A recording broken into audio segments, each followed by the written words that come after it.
من الشيطان الرجيم بسم الله الرحمن الرحيم إن هذا القرآن يهدي للتي هي أقوم ويبشر المؤمنين الذين يعملون الصالحات أن لهم أجرا كبيرا وأن الذين لا يؤمنون بالآخرة أعتدنا لهم عذابا أليما ويدعو الإنسان بالشر دعاءه بالخير وكان الإنسان عجولا وجعلنا الليل والنهار آيتين فمحونا آية الليل وجعلنا آية النهار مبصرة لتبتغوا فضلا من ربكم ولتعلموا عدد السنين والحساب وكل شيء فصلناه تفصيلا وكل إنسان ألزمناه طائره في عنقه ونخرج له يوم القيامة كتابا يلقاه منشورا اقرأ كتابك كفى بنفسك اليوم عليك حسيبا. السلام عليكم ورحمة الله وبركاته. إن الحمد لله نحمده ونستعينه ونستغفره ونعوذ بالله من شرور أنفسنا ومن سيئات أعمالنا من يهده الله فلا مضل له ومن يضلل فلا هادي له وأشهد أن لا إله إلا الله وحده لا شريك له وأشهد أن محمدا عبده ورسوله صلى الله تعالى عليه وعلى آله وصحبه وسلم تسليما كثيرا. أما بعد فقد قال الإمام البخاري رحمه الله تعالى باب حب الرسول صلى الله عليه وسلم من الإيمان. قال حدثنا أبو اليماني قال أخبرنا شعيب قال حدثنا أبو الزناد عن الأعرج عن أبي هريرة رضي الله عنه قال عن النبي صلى الله عليه وسلم قال والذي نفسي بيده لا يؤمن أحدكم حتى أكون أحب إليه من والده وولده. মহান আল্লাহর সমস্ত প্রশংসা, সালাত এবং সালাম নাযিল হোক প্রিয় রাসূল সাল্লাল্লাহু আলাইহি সাল্লামের উপরে। আমাদের ধারাবাহিক আলোচনা সহিহুল বুখারীর প্রতি জুমাবারে চলে আসছে এই বছর 1441 হিজরিতে। পর্ব হচ্ছে কিতাবুল ঈমান, ঈমানের পর্ব। এই ঈমানের পর্বের আজকে হচ্ছে পঞ্চম পাঠ বা পঞ্চম দার্স। বাব নম্বর হচ্ছে 8, হাদিস নম্বর 14। বলছেন ইমাম বুখারী রাহমাতুল্লাহি আলাইহি যে বাবুন মানে হাজা বাবুন, এ হচ্ছে এমন একটি অধ্যায় যে হব্বু রাসূল সাল্লাল্লাহু আলাইহি ওয়াসাল্লাম মিনাল ঈমান, রাসূলুল্লাহ সাল্লাল্লাহু আলাইহি ওয়াসাল্লামের ভালোবাসা হচ্ছে ঈমানের অন্তর্ভুক্ত। অধ্যায় হচ্ছে যে রাসূলুল্লাহ সাল্লাল্লাহু আলাইহি ওয়াসাল্লামকে ভালোবাসা হচ্ছে ঈমানের অংশ, ঈমানের মধ্যে শামিল। ঈমানের মধ্যে যখন রাসূলুল্লাহ সাল্লাল্লাহু ভালোবাসা শামিল, তাহলে ঈমান শুধু বিশ্বাসের নাম নয়। এ হচ্ছে উদ্দেশ্য খণ্ডন করা বাতিল ফিরকাগুলির, যারা বলেছে ঈমান শুধু কিসের নাম? বিশ্বাস করার নাম। যেমন মুরজিয়া বলছে কি যে ঈমান শুধু বিশ্বাস করলেই হয়ে যায়। আবার কেউ বলেছে ঈমান শুধু উচ্চারণ করার নাম, সাক্ষী দিলে হয়ে যায়, বিশ্বাস করুক আর না করুক, কথায় উচ্চারণ করে। কেউ যদি লা ইলাহা ইল্লাল্লাহ পড়ে তাহলেই সে মুসলিম। কাররামিয়া আর একটি গোমরা ফিরকা, এদের খণ্ডন যে শুধু বিশ্বাসের নামও ঈমান নয়, আর শুধু কালেমার শাহাদাত দেওয়ার নাম শুধু ঈমান নয়, বরং ঈমানের অনেক শাখা প্রশাখা রয়েছে। তার একটি গুরুত্বপূর্ণ শাখা হচ্ছে যা ছাড়া ঈমান কমপ্লিট হয় না, সেটা ঈমানেরই একটা অংশ। তাহলে ঈমান শুধু একটি বিষয়ের নাম নয়, ঈমান মুফরাদ একটি বিষয় নয়, বরং অনেকগুলি বিষয়ের নাম। যে অনেকগুলি বিষয়কে তিনটি দিকে ভাগ করা যেতে পারে, এর আগে বহুবার বলেছি। একটা হচ্ছে অন্তর থেকে বিশ্বাস করা, তাসদিক বিল জানা, আরেকটি হচ্ছে জবান দিয়ে স্বীকৃতি দেওয়া, শাহাদাতটা উচ্চারণ করা। আর আরেকটি হচ্ছে শরীরে যতগুলি অঙ্গ প্রত্যঙ্গ আছে সবগুলিতে যার যেটা কাজ, যে অঙ্গের যেটা কাজ সেটা দিয়ে সেই কাজগুলি সম্পাদন করা। আল আমালু বিল আরকান বা আল আমালু বিল জাওয়ারিহ। তার মধ্যে একটি হচ্ছে ভালোবাসা। ভালোবাসা হচ্ছে একটি কাজ, আর এই কাজটি হচ্ছে অন্তরের কাজ।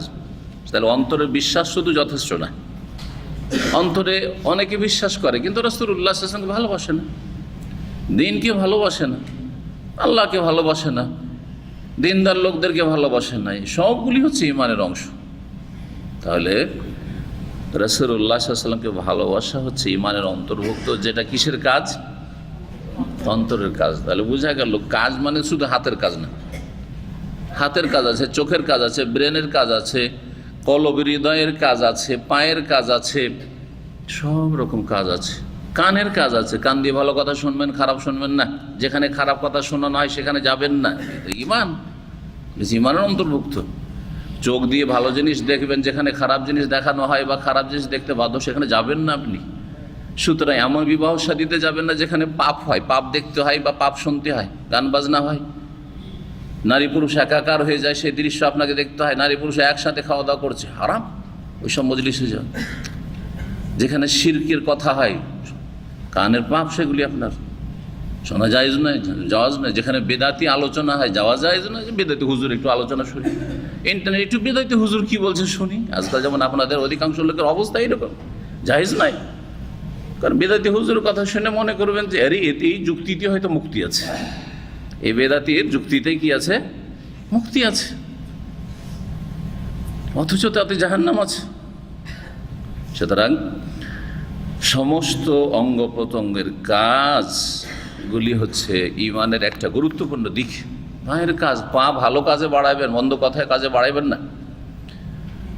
তো তার মধ্যে একটি কাজ রাসূলুল্লাহ সাল্লাল্লাহু আলাইহি ওয়াসাল্লামের ভালোবাসা, যেটি হচ্ছে আমালুল কলবি, অন্তরের কাজ। এখন হাদিসের দিকে আসি। আবু হুরায়রা রাদিয়াল্লাহু তাআলা আনহু থেকে বর্ণিত, তিনি বলছেন যে নবী করিম সাল্লাল্লাহু আলাইহি সাল্লাম বলেন, ওয়াল্লাযী নাফসি বিয়াদিহি। ওয়াল্লাযী, ওয়াও হচ্ছে কসম, শপথের জন্য। আসলে ছিল উকসিমু বিল্লাযী নাফসি বিয়াদিহি, সেই সত্তার শপথ করছি যার হাতে আমার প্রাণ রয়েছে। তিনি কে? আল্লাহ। জি, এটাও একটা কসম করার তরিকা। ওয়াল্লাহিল্লাযী লা ইলাহা গায়রুহু, সেই আল্লাহর শপথ করছি, বা সেই আল্লাহর শপথ করেছি যার ছাড়া কোনো সত্য উপাস্য নেই। জি, একজন লোক আল্লাহি বললো, আরেকজন বিল্লাহি বললো, আরেকজন তাল্লাহি বললো, আরেকজন বলছে রহমানের কসম, কাবার রবের কসম, আর একজন বলছে সেই সত্তার কসম যার হাতে আমার প্রাণ রয়েছে। সবগুলি কসম, কিন্তু কসম কার হইতে হবে? আর কসম হচ্ছে ইবাদত। সুতরাং ইবাদত হবে কার জন্য? আল্লাহ তাবুদু ইল্লা ইয়াহু, আল্লাহর জন্য। আল্লাহ ছাড়া অন্যের যদি কেউ কসম করে সেটা শিরক, হয় ছোট শিরক আর না হলে বড় শিরক। সবার কসম আল্লাহ ছাড়া অন্যের, সবার কসম বড় শিরকও নয়, আবার সবার কসম ছোট শিরকও না। কেউ যদি আব্দুল কাদের জিলানির কসম করে তাহলে কি বলবো? এটা ছোট শিরক? অবশ্যই বড় শিরক। কিন্তু খাজা বাবার কসম করে কি বলবো? সেই মৃতকে অসাধারণ কিছু মনে করছে, তো বড় শিরকে আকবার। হ্যাঁ, কেউ যদি বাপের কসম বলে, মায়ের কসম বলে, তো কি বলবো? তাকে জিজ্ঞেস করবো তোমার এই কসমের উদ্দেশ্য কি? বলছে মা একটু শ্রদ্ধা ভাজন, হ্যাঁ বাপ বড় আমার মুরব্বী, সেজন্য তার কসম করেছি, কিন্তু আল্লাহর কোনো গুণ বাপকে মাকে দিই না। তাহলে বলবো যে এটা শিরকে আসগার, কবিরা গুনাহ, কিন্তু ছোট শিরক, ইসলাম থেকে খারিজ হবে না। কিন্তু যদি বলে বাপ মাই আমার সব কিছু, হ্যাঁ বাপ মা না হইলে আমি সৃষ্টি হইতাম না, তাহলে সে বড় শিরক করলাম, সেই জন্য আমি কসম করছি, তাহলে বড় শিরক করলাম। তাহলে গায়রুল্লাহর কসমগুলিকে এভাবে বুঝতে হবে, কখনো কখনো সেটা ছোট শিরক, কখনো বড় শিরক। সে আল্লাহর শপথ যার হাতে আমার প্রাণ রয়েছে। লা ইউমিনু আহাদুকুম, মানুষ কসম করে কি জন্য? কি জন্য কসম করে মানুষ? এমনি এমনি? কিসের জন্য? যেই কথাটি বলতে চাইছে সেটার গুরুত্ব দেখানোর জন্য, সেটাকে শক্ত করে প্রকট করে বর্ণনা করার জন্য। লা ইউমিনু আহাদুকুম, এই কথা বলতে চাইছেন রাসূলুল্লাহ সাল্লাল্লাহু আলাইহি ওয়াসাল্লাম, তোমাদের কোনো ব্যক্তি সত্যিকার মুমিন হতে পারবে না, প্রকৃত অর্থে মুমিন হতে পারবে না। কতক্ষণ পর্যন্ত? হাত্তা আকুনা আহাব্বা ইলাইহি, যতক্ষণ আমি তার কাছে অধিক প্রিয় না হয়ে যাব। আহাব্বা ইসম তাফজিল, যতক্ষণ পর্যন্ত আমি অধিক প্রিয় না হয়ে যাব। কার চাইতে? দুনিয়ার মধ্যে মানুষ সবচাইতে বেশি বাপ মাকে ভালোবাসে, সবচাইতে বেশি ছেলে মেয়েকে ভালোবাসে। স্ত্রীর ভালোবাসা একদিন শত্রুতায় পরিণত হইতে পারে, কিন্তু বাপ মা যতই খারাপ করুক না কেন, কাফের মুশরিক হোক না কেন, তবু একটা প্রাকৃতিক ভালোবাসা, এই ভালোবাসা বলতে পারবেন না, মানুষ হিসাবে বলতে পারবেন না। এই জন্য অমুসলিমও বাপ মাকে ভালোবাসে, ও অমুসলিমও ছেলে মেয়েকে ভালোবাসে, না আল্লাহ, না পরকাল, না নেকির আশা, না গুনার ভয়, না জাহান্নামের ভয়, কিন্তু ভালোবাসে। জি, এই ভালোবাসা হচ্ছে ভালোবাসা, তবে এই প্রাকৃতিক ভালোবাসা। এই প্রাকৃতিক ভালোবাসার চাইতে বেশি ভালোবাসা হইতে হবে কার? মুহাম্মদুর রাসূলুল্লাহ সাল্লাল্লাহু আলাইহি ওয়াসাল্লামের, যেটি হচ্ছে দ্বীনি ভালোবাসা। কিন্তু সেই দুনিয়ার যত প্রাকৃতিক ভালোবাসা আছে, যেই ভালোবাসা ছাড়া উপায় নেই মানুষের, ও ভালোবাসা অনিচ্ছাকৃত ভালোবাসা হয়। ইচ্ছা করে বাপ মাকে ভালোবাসা লাগে না, ইচ্ছা করে ছেলে মেয়েকে ভালোবাসা লাগে না, হ্যাঁ, ইচ্ছা করে আপনার বাড়ি ঘর টাকা পয়সাকে ভালোবাসা লাগে না, আপনার টাকা পয়সা মালধন জমি জায়গা আপনি এমনি ভালোবাসেন, আমার এটা প্রাকৃতিক ভালোবাসা। তার চাইতে বেশি দুনিয়ার যা কিছু, এখানে বাপ মা বলার উদ্দেশ্য এই না যে বাপ মা ছাড়া বাকি দুনিয়ার জগতের যা কিছু আছে ওগুলো যদি রাসূলুল্লাহর চাইতে বেশি ভালোবাসার পাত্র হয়ে যায় বা ভালোবাসার বস্তু হয়ে যায়, তাহলে অসুবিধা নাই নাকি? একটা লোক বাপ মা ছেলে মেয়ের চাইতে বেশি রাসূলুল্লাহ ভালোবাসে, কিন্তু পয়সার ভালোবাসাটা, ও পয়সা এক নম্বরে পয়সা, তারপরে রসুলের সুন্নাত, বুঝবেন মুমিন নাকি? তাহলে এই দুটো কথা বলে দেওয়া হয়েছে, দুনিয়ার সমস্ত কিছুর দিকে ইঙ্গিত করে দেওয়া হয়েছে যে বাপ মায়ের ভালোবাসার চাইতে বেশি মানুষ বাপ মা ছেলে মেয়ের চাইতে বেশি কাউকে ভালোবাসতে পারে না। সমস্ত পয়সা দেখেন, বাপের চিকিৎসার জন্য, মায়ের চিকিৎসার জন্য, ছেলে মেয়ের চিকিৎসার জন্য, স্ত্রীর চিকিৎসার জন্য যা জীবন ইনকাম করে সব কিছু লুটিয়ে দিচ্ছেন, বাঁচাও কোনো রকম করে, করছেন না? তাহলে বোঝা গেল পয়সার চাইতে বেশি ভালোবাসা বাপ মা স্ত্রী ছেলে মেয়েদের। তাহলে ওদের চাইতে বেশি রাসূলুল্লাহ সাল্লাল্লাহু আলাইহি ওয়াসাল্লামকে যদি ভালোবাসতে হয়, এটা ফরজ, প্রত্যেক মুসলিমের জন্য ফরজ। সবচাইতে বেশি ভালোবাসবে কাকে? রব্বুল আলামিনকে, আল্লাহকে, রবকে। কারণ রাসূলুল্লাহ সাল্লাল্লাহু আলাইহি ওয়াসাল্লাম ভালোবাসা কিসের জন্য? আল্লাহর জন্য, আল্লাহর জন্য ভালোবাসা। যদি আল্লাহ রব্বুল আলামিনের সাথে আমাদের সম্পৃক্ততা বা আল্লাহ সম্পর্কে আমাদের জ্ঞান না থাকতো, তো রাসূলের ভালোবাসাই জানতাম না আমরা।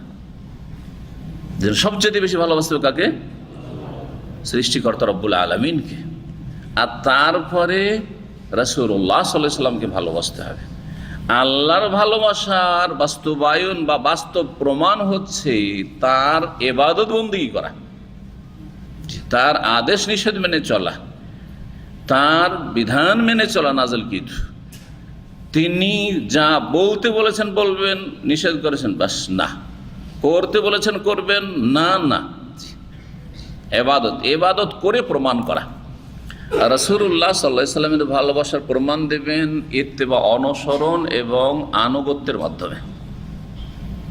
রাসূলুল্লাহ সাল্লাল্লাহু আলাইহি ওয়াসাল্লামের অনুসরণ করেন, ফাত্তাবিউনি ইউহিব্বুকুমুল্লাহ। আর কি করবেন? হ্যাঁ, মান ইউতিইর রাসূলা ফাকাদ আতা আল্লাহ। রাসূলকে মানলে বা রাসূল সাল্লাল্লাহু আলাইহি ওয়াসাল্লামের আনুগত্য করলে আল্লাহরই আনুগত্য, আল্লাহকে মানা হয়। রাসূলুল্লাহ সাল্লাল্লাহু আলাইহি ওয়াসাল্লামের কথা শুনবেন আর মানবেন, আসসামু ওয়াত তাআত, শুনতে হবে মানতে হবে। এটা প্রথম আল্লাহর কথা, আর তারপরে রাসূলুল্লাহ সাল্লাল্লাহু আলাইহি ওয়াসাল্লামের আদর্শ, তারপরে বাপ মায়ের কথা শুনতে হবে মানতে হবে, তারপরে সরকারের কথা শুনতে হবে মানতে হবে। যদি সেই কথাগুলি ওহীর বিধানের সাথে সাংঘর্ষিক না হয়, তাহলে যদি আল্লাহ এবং রাসূলের নাফরমানি করে কারো কথা মানতে হয় বাপ মায়ের, তাহলে তখন মানা যাবে না, তখন সরকারের কথা মানা যাবে। বাকি যতক্ষণ পর্যন্ত বিরোধ সৃষ্টি করছে না, যেসব বিষয়গুলিতে বিরোধ নেই, জায়েজ, অসুবিধা নেই, এগুলো গঠনমূলক বিষয়, এগুলি মানলে জনগণের উপকার রয়েছে, দেশের উপকার রয়েছে, আমার মতো বহু মানুষের বা আমার উপকার রয়েছে, এইসব স্বার্থেই এইসব আইন কানুন তৈরি করা হয়েছে, যেগুলি রাসূলুল্লাহ সাল্লাল্লাহু আলাইহি ওয়াসাল্লামের নিয়ে আসা বিধানের বিরোধী নয়। সেগুলির ক্ষেত্রে আপনাকে শুনতে হবে, মানতে হবে। আসসাম ওয়াত্তা, বহু হাদিস রয়েছে, ভাই আনা রসুল আল্লাহ আলাসামে ওয়াত্তা, আমরা শুনবো আর কি করব, মানবো। তাহলে শুনতে হবে আর মানতে হবে, এটি শরীয়তের একটি গুরুত্বপূর্ণ বিধান। তো বলছিলাম যে রাসূলুল্লাহ সাল্লাল্লাহু আলাইহি ওয়াসাল্লাম ভালোবাসার প্রমাণ দিতে হবে, মৌখিক ভালোবাসা নয়। আর ভালোবাসার প্রমাণ এই নয় যে নবী সাল্লাল্লাহু আলাইহি ওয়াসাল্লামের নাম আসলে একটু চুমু খাওয়া, হ্যাঁ, রাসূলুল্লাহ সাল্লাল্লাহু আলাইহি ওয়াসাল্লাম সম্পর্কে অতিরঞ্জন বাড়াবাড়ি করে, হ্যাঁ, শিরকের গর্তে লিপ্ত হওয়া, বিদআতের গর্তে লিপ্ত হওয়া। রাসূলুল্লাহ ভালোবাসি সেই জন্যই তো রসুলকে আলেমুল গায়ব বলি, হাজির নাজির বলি। তাহলে শিরক করলেন আপনি, অতিরঞ্জন বাড়াবাড়ি। রাসূলুল্লাহ ভালোবাসি সেই জন্য তো বারোরে বলেন ঈদে মিলাদুন্নবী আমাদের সবচেয়ে বড় ঈদ। আপনি বেদাত করে আপনি গোমরাহ হয়ে গেলেন, জাহান্নামে চলে আর এক গর্তে পড়লেন। আপনি উঠে এসেছিলেন, মুসলিম হয়েছিলেন, কিন্তু আর এক গর্তে পড়ে আপনি মুসলিম হয়ে যে জান্নাত পাবেন, এই জান্নাতের আশা নিরাশায় পরিণত হয়ে গেল আপনার। তো রাসূলুল্লাহ ভালোবাসার বাস্তব প্রমাণ দিতে হবে, যা নিয়ে এসেছেন তা মেনে নাও, আদেশ করেছেন পালন করা, নিষেধ করেছেন বিরত থাকা। হ্যাঁ, রাসূলুল্লাহ সাল্লাল্লাহু আলাইহি ওয়াসাল্লামের ভালোবাসার এইসব প্রমাণগুলি দিতে হবে, এটি হচ্ছে সবচেয়ে বড় প্রমাণ। রাসূলুল্লাহ সাল্লাল্লাহু ভালোবাসা, সেই জন্য বেশি বেশি তার জন্য দোয়া করেন। তার জন্য দোয়া হচ্ছে দুরুদ ও সালাম, বলেছে দোয়া। দুরুদ ও সালামটা নবীর তরিকায়, একটা হচ্ছে নবীর তরিকা, একটা হচ্ছে মানুষের তরিকা। কোন তরিকা রসুলের ভালোবাসা প্রমাণ করে? নবীর তরিকায় আমি চলবো, এটা হচ্ছে রসুলের ভালোবাসার প্রমাণ। আর আমি বলছি আমাদের মুরব্বীরা এইসব দুরুদগুলি আমাদেরকে তালিম দিয়েছেন, শিখিয়ে দিয়েছেন। আর তো মুরব্বীদের ভালোবাসা আপনার কাছে বড়, কিন্তু আপনি রাসূলুল্লাহ সাল্লাল্লাহু আলাইহি ওয়াসাল্লামের ছেড়ে যাওয়া সুন্নতি দুরুদগুলি পড়বেন, বেদাতি দুরুদ থেকে বাঁচবেন, বেদাতি জিকির থেকে বাঁচবেন, বেদাতি ওজিফা থেকে বাঁচবেন। এটা হচ্ছে রাসূলুল্লাহ সাল্লাল্লাহু আলাইহি ওয়াসাল্লামের ভালোবাসার প্রমাণ। তো হাত্তা আকুনা আহাব্বা ইলাইহি, যতক্ষণ পর্যন্ত আমি তার কাছে অধিক প্রিয় না হয়ে যাবি। ওয়ালিদি, তার ওয়ালেদের শাব্দিক অর্থ হচ্ছে জন্মদাতা। জন্মদাতা যেমন বাপ, যদিও এখানে মোজাক্কার পুরুষ লিঙ্গ রয়েছে, মানে বাপ শুধু হয়, কিন্তু ওয়ালেদের মধ্যে এখানে ওয়ালেদা, মাও শামিল। হ্যাঁ, ওয়ালেদ বলে এখানে ওয়ালিদাইন, মাতা পিতা দুইজনকে উদ্দেশ্য করা হয়েছে। মাতা পিতার চাইতে ওয়ালাদিহি, এবং তার সন্তান, ওয়ালাদ মানে যাকে জন্ম দিয়েছে, সে জন্ম দিয়েছে। ওয়ালাদ ছেলেও হইতে পারে, আবার মেয়েও হইতে পারে। বর্তমান আরবি যে প্রচলিত আরবদের মাতৃভাষা, এখানে ওয়ালাদ মানে ছেলে সন্তান, এটা ভুল তাদের। এটা কি তাদের? ওয়ালাদ ছেলেকেও শামিল, মেয়েকেও শামিল। আর ইবন মানে ছেলে সন্তান, আর বিন্তুন মানে কন্যা সন্তান। কথা বোঝা গেছে? হ্যাঁ। তারপরে আরেকটি হাদিস, হাদিস নম্বর 15, এটি আনাস রাদিয়াল্লাহু তাআলা আনহু থেকে বর্ণিত হাদিস। একই একটু বাড়তি ওতে বাক্য রয়েছে। নবী করিম সাল্লাল্লাহু আলাইহি ওয়াসাল্লাম বলেন, কালা রাসূলুল্লাহ সাল্লাল্লাহু আলাইহি ওয়াসাল্লাম, আনাস বলছেন যে রাসূলুল্লাহ সাল্লাল্লাহু আলাইহি ওয়াসাল্লাম বলেছেন, লা ইউমিনু আহাদুকুম, তোমাদের কোনো ব্যক্তি অতক্ষণ খাঁটি মুমিন হবে না। মুমিন হবে না মানে কাফের নাই, এখানে কি হবে না? মুমিন কামেল হতে পারবে না। যদি মোটেই ভালোবাসা না থাকে, ঘৃণা থাকে, তাহলে একেবারে মুমিন মুসলিম হইতে পারবে না। আর যদি ভালোবাসা আছে কিন্তু দুনিয়ার ভালোবাসা, রাসূলুল্লাহ সাল্লাল্লাহু আলাইহি ওয়াসাল্লামের এবং রাসূলুল্লাহ সাল্লাল্লাহু আলাইহি ওয়াসাল্লামের আদর্শে, রাসূলুল্লাহ সাল্লাল্লাহু আলাইহি ওয়াসাল্লামের ছেড়ে যাওয়া দ্বীনের এবং রাসূলুল্লাহ সাল্লাল্লাহু আলাইহি ওয়াসাল্লামের ইবাদত বندگির চাইতে বেশি ভালোবাসা প্রাধান্য পেয়ে যাচ্ছে। উদাহরণস্বরূপ, ফজরের আগখানে দুই ভালোবাসার লড়াই শুরু হলো, ফজরের আগখানে। কথা বোঝা গেছে? এক হচ্ছে ঘুমের ভালোবাসা, নিদ্রা খুব চাপছে, আরে এই সময় কেউ যদি আমার ঘুম ভাঙায় লাইট জ্বালে মাথা খারাপ হয়ে যায়, বলে না অনেকে, কেউ বলে, কেউ ভিতরই রাখে। ঘুম চাপছে ওই সময় কেউ যদি লাইট জ্বালিয়ে দেবে, কথা বলে, তো কি যে কষ্ট লাগে। কিসের জন্য? নিদ্রার ভালোবাসা, এই নিদ্রার আসক্তি, এই ভালোবাসা। আর আরেক ভালোবাসা হচ্ছে আপনার ফজরের সালাত নামাজের ভালোবাসা। দুই ভালোবাসা এখনো তুলনা করে দেখতে হবে, কোন ভালোবাসা এখানে বিজয় লাভ করছে আপনার জীবনে। যদি দেখা যায় যে ঘুমের ভালোবাসা বিজয় লাভ করলো, তাহলে আপনার দিন সেখানে পরাজিত হয়ে গেল। ফাআম্মা মান তাগা ওয়া আসার আল হায়াতাদ দুনিয়া ফাইন্নাল জাহিমা হিয়াল মাওয়া। আম্মা পাড়ার সূরার একটি গুরুত্বপূর্ণ আয়াত, শুনে রাখো ভালো করে। আল্লাহ বলছেন, ফাআম্মা মান তাগা, যে ব্যক্তি সীমা লঙ্ঘন করল, আল্লাহর সীমানা পার করে গেল, ওয়া আসার আল হায়াতাদ দুনিয়া, পার্থিব জীবনের বিষয়গুলিকে কি করলো? প্রাধান্য দিয়ে দিলা। এখানে প্রাধান্য পেল আপনার কাছে নিদ্রা, ঘুমিয়েই থেকে গেলেন, সূর্য উঠিয়ে দিলেন, জামাত ছেড়ে দিলেন, হ্যাঁ, নামাজ পড়লেন না আপনি, নামাজ পড়তে জামাতে গেলেন না আপনি। আসার আল হায়াতাত দুনিয়া, নিদ্রা প্রাধান্য পেয়ে গেল আপনার ফজরের সালাতের ভালোবাসার উপর। রাসূলুল্লাহ সাল্লাল্লাহু আলাইহি ওয়াসাল্লামের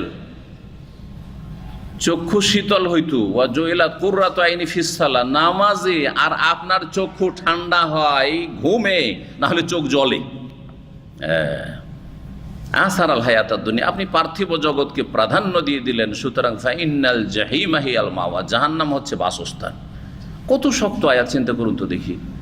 ফজরের সময় বোঝা যাচ্ছে আপনার, হ্যাঁ, যখন একটা নামাজের ওয়াক্ত পার হয়ে চলে গেল, সূর্য ডুবে গেল, আসরের নামাজ পড়লেন, তখনই বোঝা যাচ্ছে।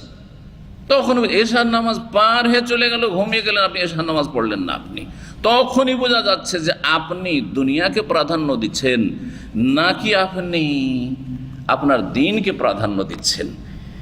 এতেই আপনার চূড়ান্ত ফয়সালা হয়ে যাচ্ছে যে ফাইনাল জাহিমা হিয়াল মাওয়া, জাহান্নাম বাসস্থান নাকি জান্নাত আপনার বাসস্থান। সহজ কথা, সহজ কথা। হেদায়েতের জন্য বেশি লাগে না, একটা আয়াত দিয়েও অনেক মানুষই হেদায়েত পেতে পারে যদি হেদায়েত নিতে চায়। আর গোটা কোরআন বারবার খতম করেও হেদায়েত পাবে না যদি হেদায়েত নিতে না চায়। হুদাল্লিল মুত্তাকিনের জন্য বলা হয়েছে। আল্লাহ ভীরুতা যদি থাকে, বাঁচার মন মানসিকতা, তাকওয়া মানে বাঁচা, বাঁচার মন মানসিকতা যদি থাকে, তাহলেই জাহান্নামের আযাব থেকে বাঁচতে পারবেন। আর বাঁচার মন মানসিকতা নেই, হ্যাঁ, শরীরের চাহিদা পূরণ করা, কুপ্রবৃত্তির অনুসরণ করাই যদি লক্ষ্য উদ্দেশ্য থাকে, তাহলে জাহান্নাম থেকে নাজাত পাওয়া যাবে না।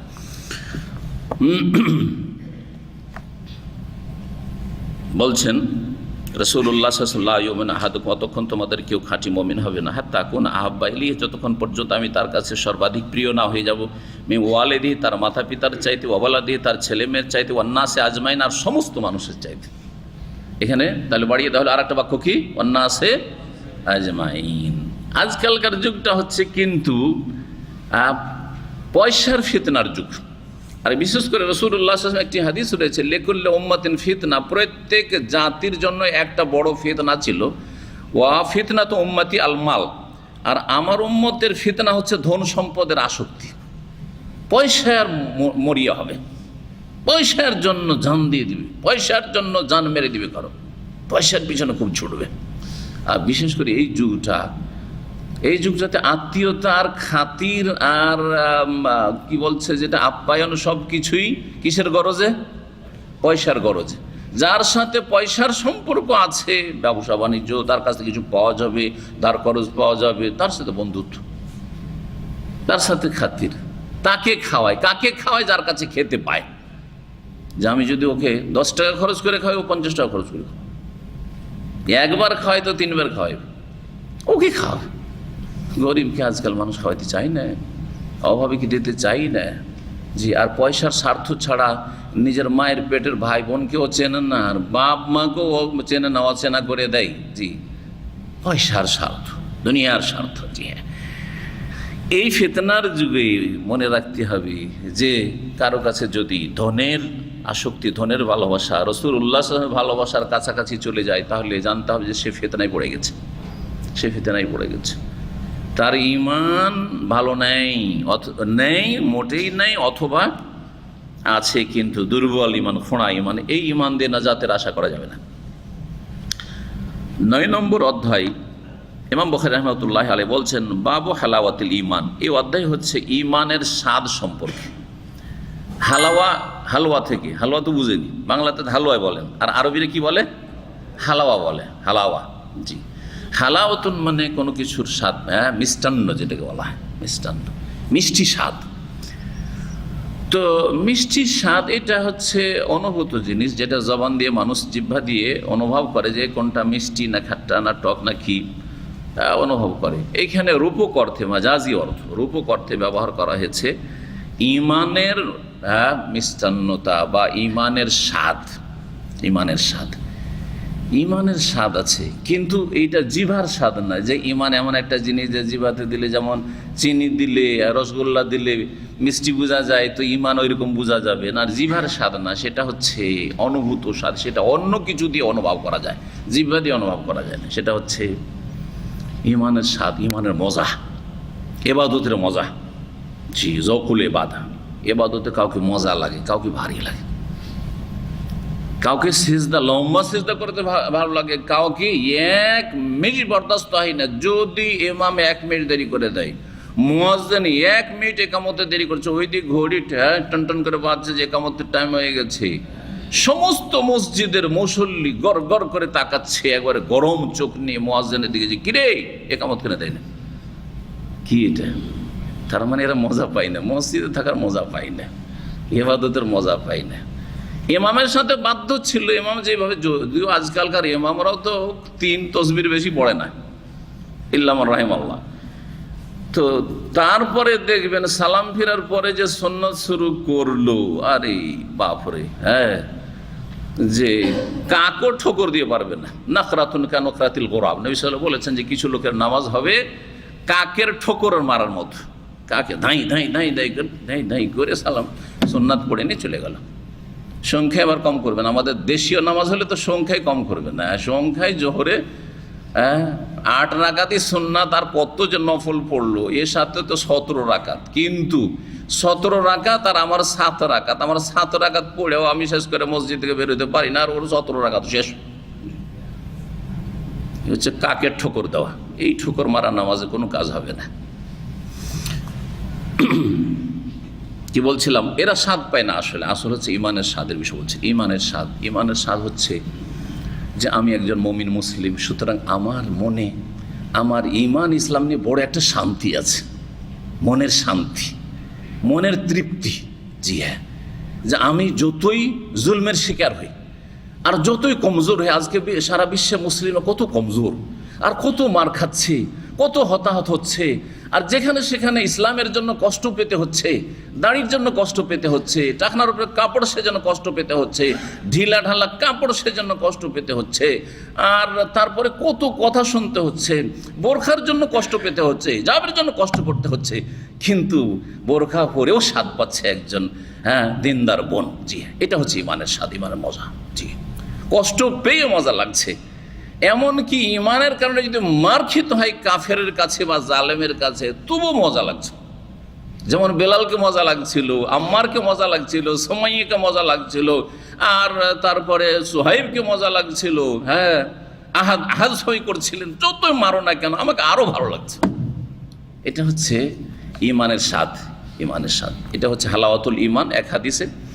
আর এক হাদিসে রয়েছে যাকাত আমাল ইমান, ইমানের স্বাদ মজা ওই ব্যক্তি পেয়ে গেল, মান রাজিয়া বিল্লাহি রব্বান ওয়া বিল ইসলামে দীনান ওয়া মুহাম্মদ সাল্লাল্লাহু আলাইহি ওয়াসাল্লাম নবিয়ান। ওই ব্যক্তি ইমানের স্বাদ পাবে যে আল্লাহকে রব হিসাবে পেয়ে সন্তুষ্ট হয়ে গেছে। আল্লাহ সবচেয়ে বড় নিয়ামত যে আমি রব, তোমাকে চিনতে পেরেছি, তোমার সাথে আমার পরিচিতি হয়েছে, তোমার সাথে আমার যোগাযোগ আছে, ব্যাস স্বাদ।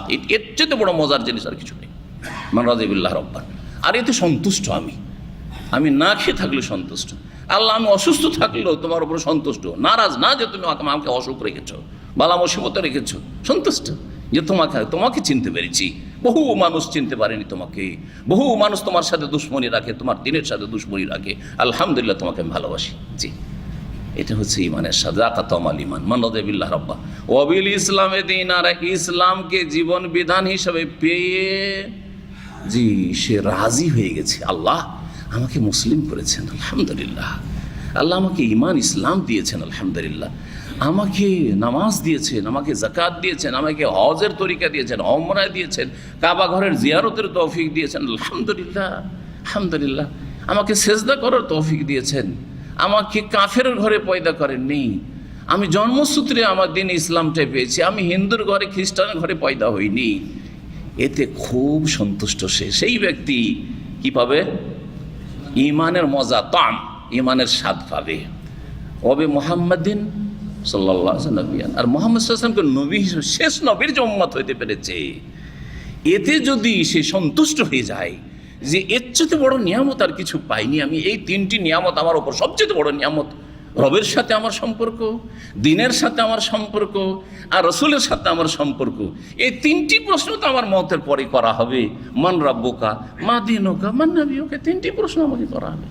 তিনটি প্রশ্ন আমি উত্তর দিতে পারবো, কারণ এই তিনটাতে আমি মজা পেয়েছি। তিনটাতে আমি দুনিয়াতে খুব মজা পেয়েছি। সেজন্য আমার জন্য কবরের জবাব দেওয়া কোনো ব্যাপার না, সহজেই জবাব দেওয়া। কিন্তু যেই ব্যক্তি এই তিনটি বৈশিষ্ট্য রাখে না, রবের উপর সন্তুষ্ট হইতে পারে, রবের সাথে তার সম্পর্ক দুর্বল, দিনের সাথে সম্পর্ক দুর্বল, রসুলের সাথে সম্পর্ক দুর্বল, শিরক বিদআতে জড়িয়ে আছে, বেদিন বেনামাজি আধা নামাজি হয়ে আছে, হারামে ডুবে থাকছে, দিনের কথায় কোনো পরোয়া নেই, দুনিয়া নিয়ে মেতে আছে, সেই ব্যক্তি কবরের জীবনে ফেঁসে যাবে। সেই ব্যক্তি হাসর মাঠে ফাঁসবে, বাকি লোকেরা ফাঁসবে না। সহজ দিন খুব। ওই হাদিসটিকে এই হাদিসের সাথে লাগিয়ে যদি ব্যাখ্যা করা যায় তাহলে বিষয়টি কমপ্লিট হবে বা পারফেক্ট হবে। জি হ্যাঁ, বলছেন এখন হাদিসে আসি। আনাস রাদিয়াল্লাহু তাআলা আনহু বর্ণিত, তিনি বলছেন আনিন নবী সাল্লাল্লাহু আলাইহি ওয়াসাল্লাম, নবী করিম সাল্লাল্লাহু আলাইহি ওয়াসাল্লাম বলেছেন, সালাসুম মান কুন্না ফীহি, তিনটি বৈশিষ্ট্য আছে, গুণ আছে, যার মধ্যে সেই তিনটি বৈশিষ্ট্যের সমাবেশ ঘটবে, যার মধ্যে এই তিনটি গুণ থাকবে, ওয়াজাদা হালাওয়াতাল ঈমান, সেই ব্যক্তি ঈমানের স্বাদ পাবে, ঈমানের মজা পাবে। ঈমানের মজা বলতে শুধু একটা কথা বলছিলাম কি, যে মনের শান্তি, শুধু মনের শান্তি নয়, আপনার মনের শান্তি, তারপরে কষ্টের সময় ধৈর্য ধারণ সহজ হয়ে যাওয়া, সামান্য কিছু একটু সুখ পেলে, অনেক লোক সুখী, আমার চাইতে বহু লোক সুখী আছে, আমার চারপাশে সবাই আমার চাইতে আপনার চাইতে বেশি সুখী, কিন্তু আমি সামান্য একটু সুখ পেয়েছি, ডাল ভাত পেয়েছি, আলহামদুলিল্লাহ, দিনে 3 বার, সকালে একটু নাস্তা খেয়েছি, দুপুরে আবার খাবো, রাত্রে খাবার ব্যবস্থা আছে, এতে আমি আল্লাহর অন্তর থেকে শুকরিয়া আদায় করছি। এই যে মজা, এই মজাটা কারা পাবে? যাদের মধ্যে এই তিনটি গুণ থাকবে, যা এই হাদিসে বর্ণিত হয়েছে। অত্যন্ত গুরুত্বপূর্ণ তিনটি বিষয় আমরা যেন ভালো করে বুঝে নিজের মধ্যে নিয়ে আসতে পারি।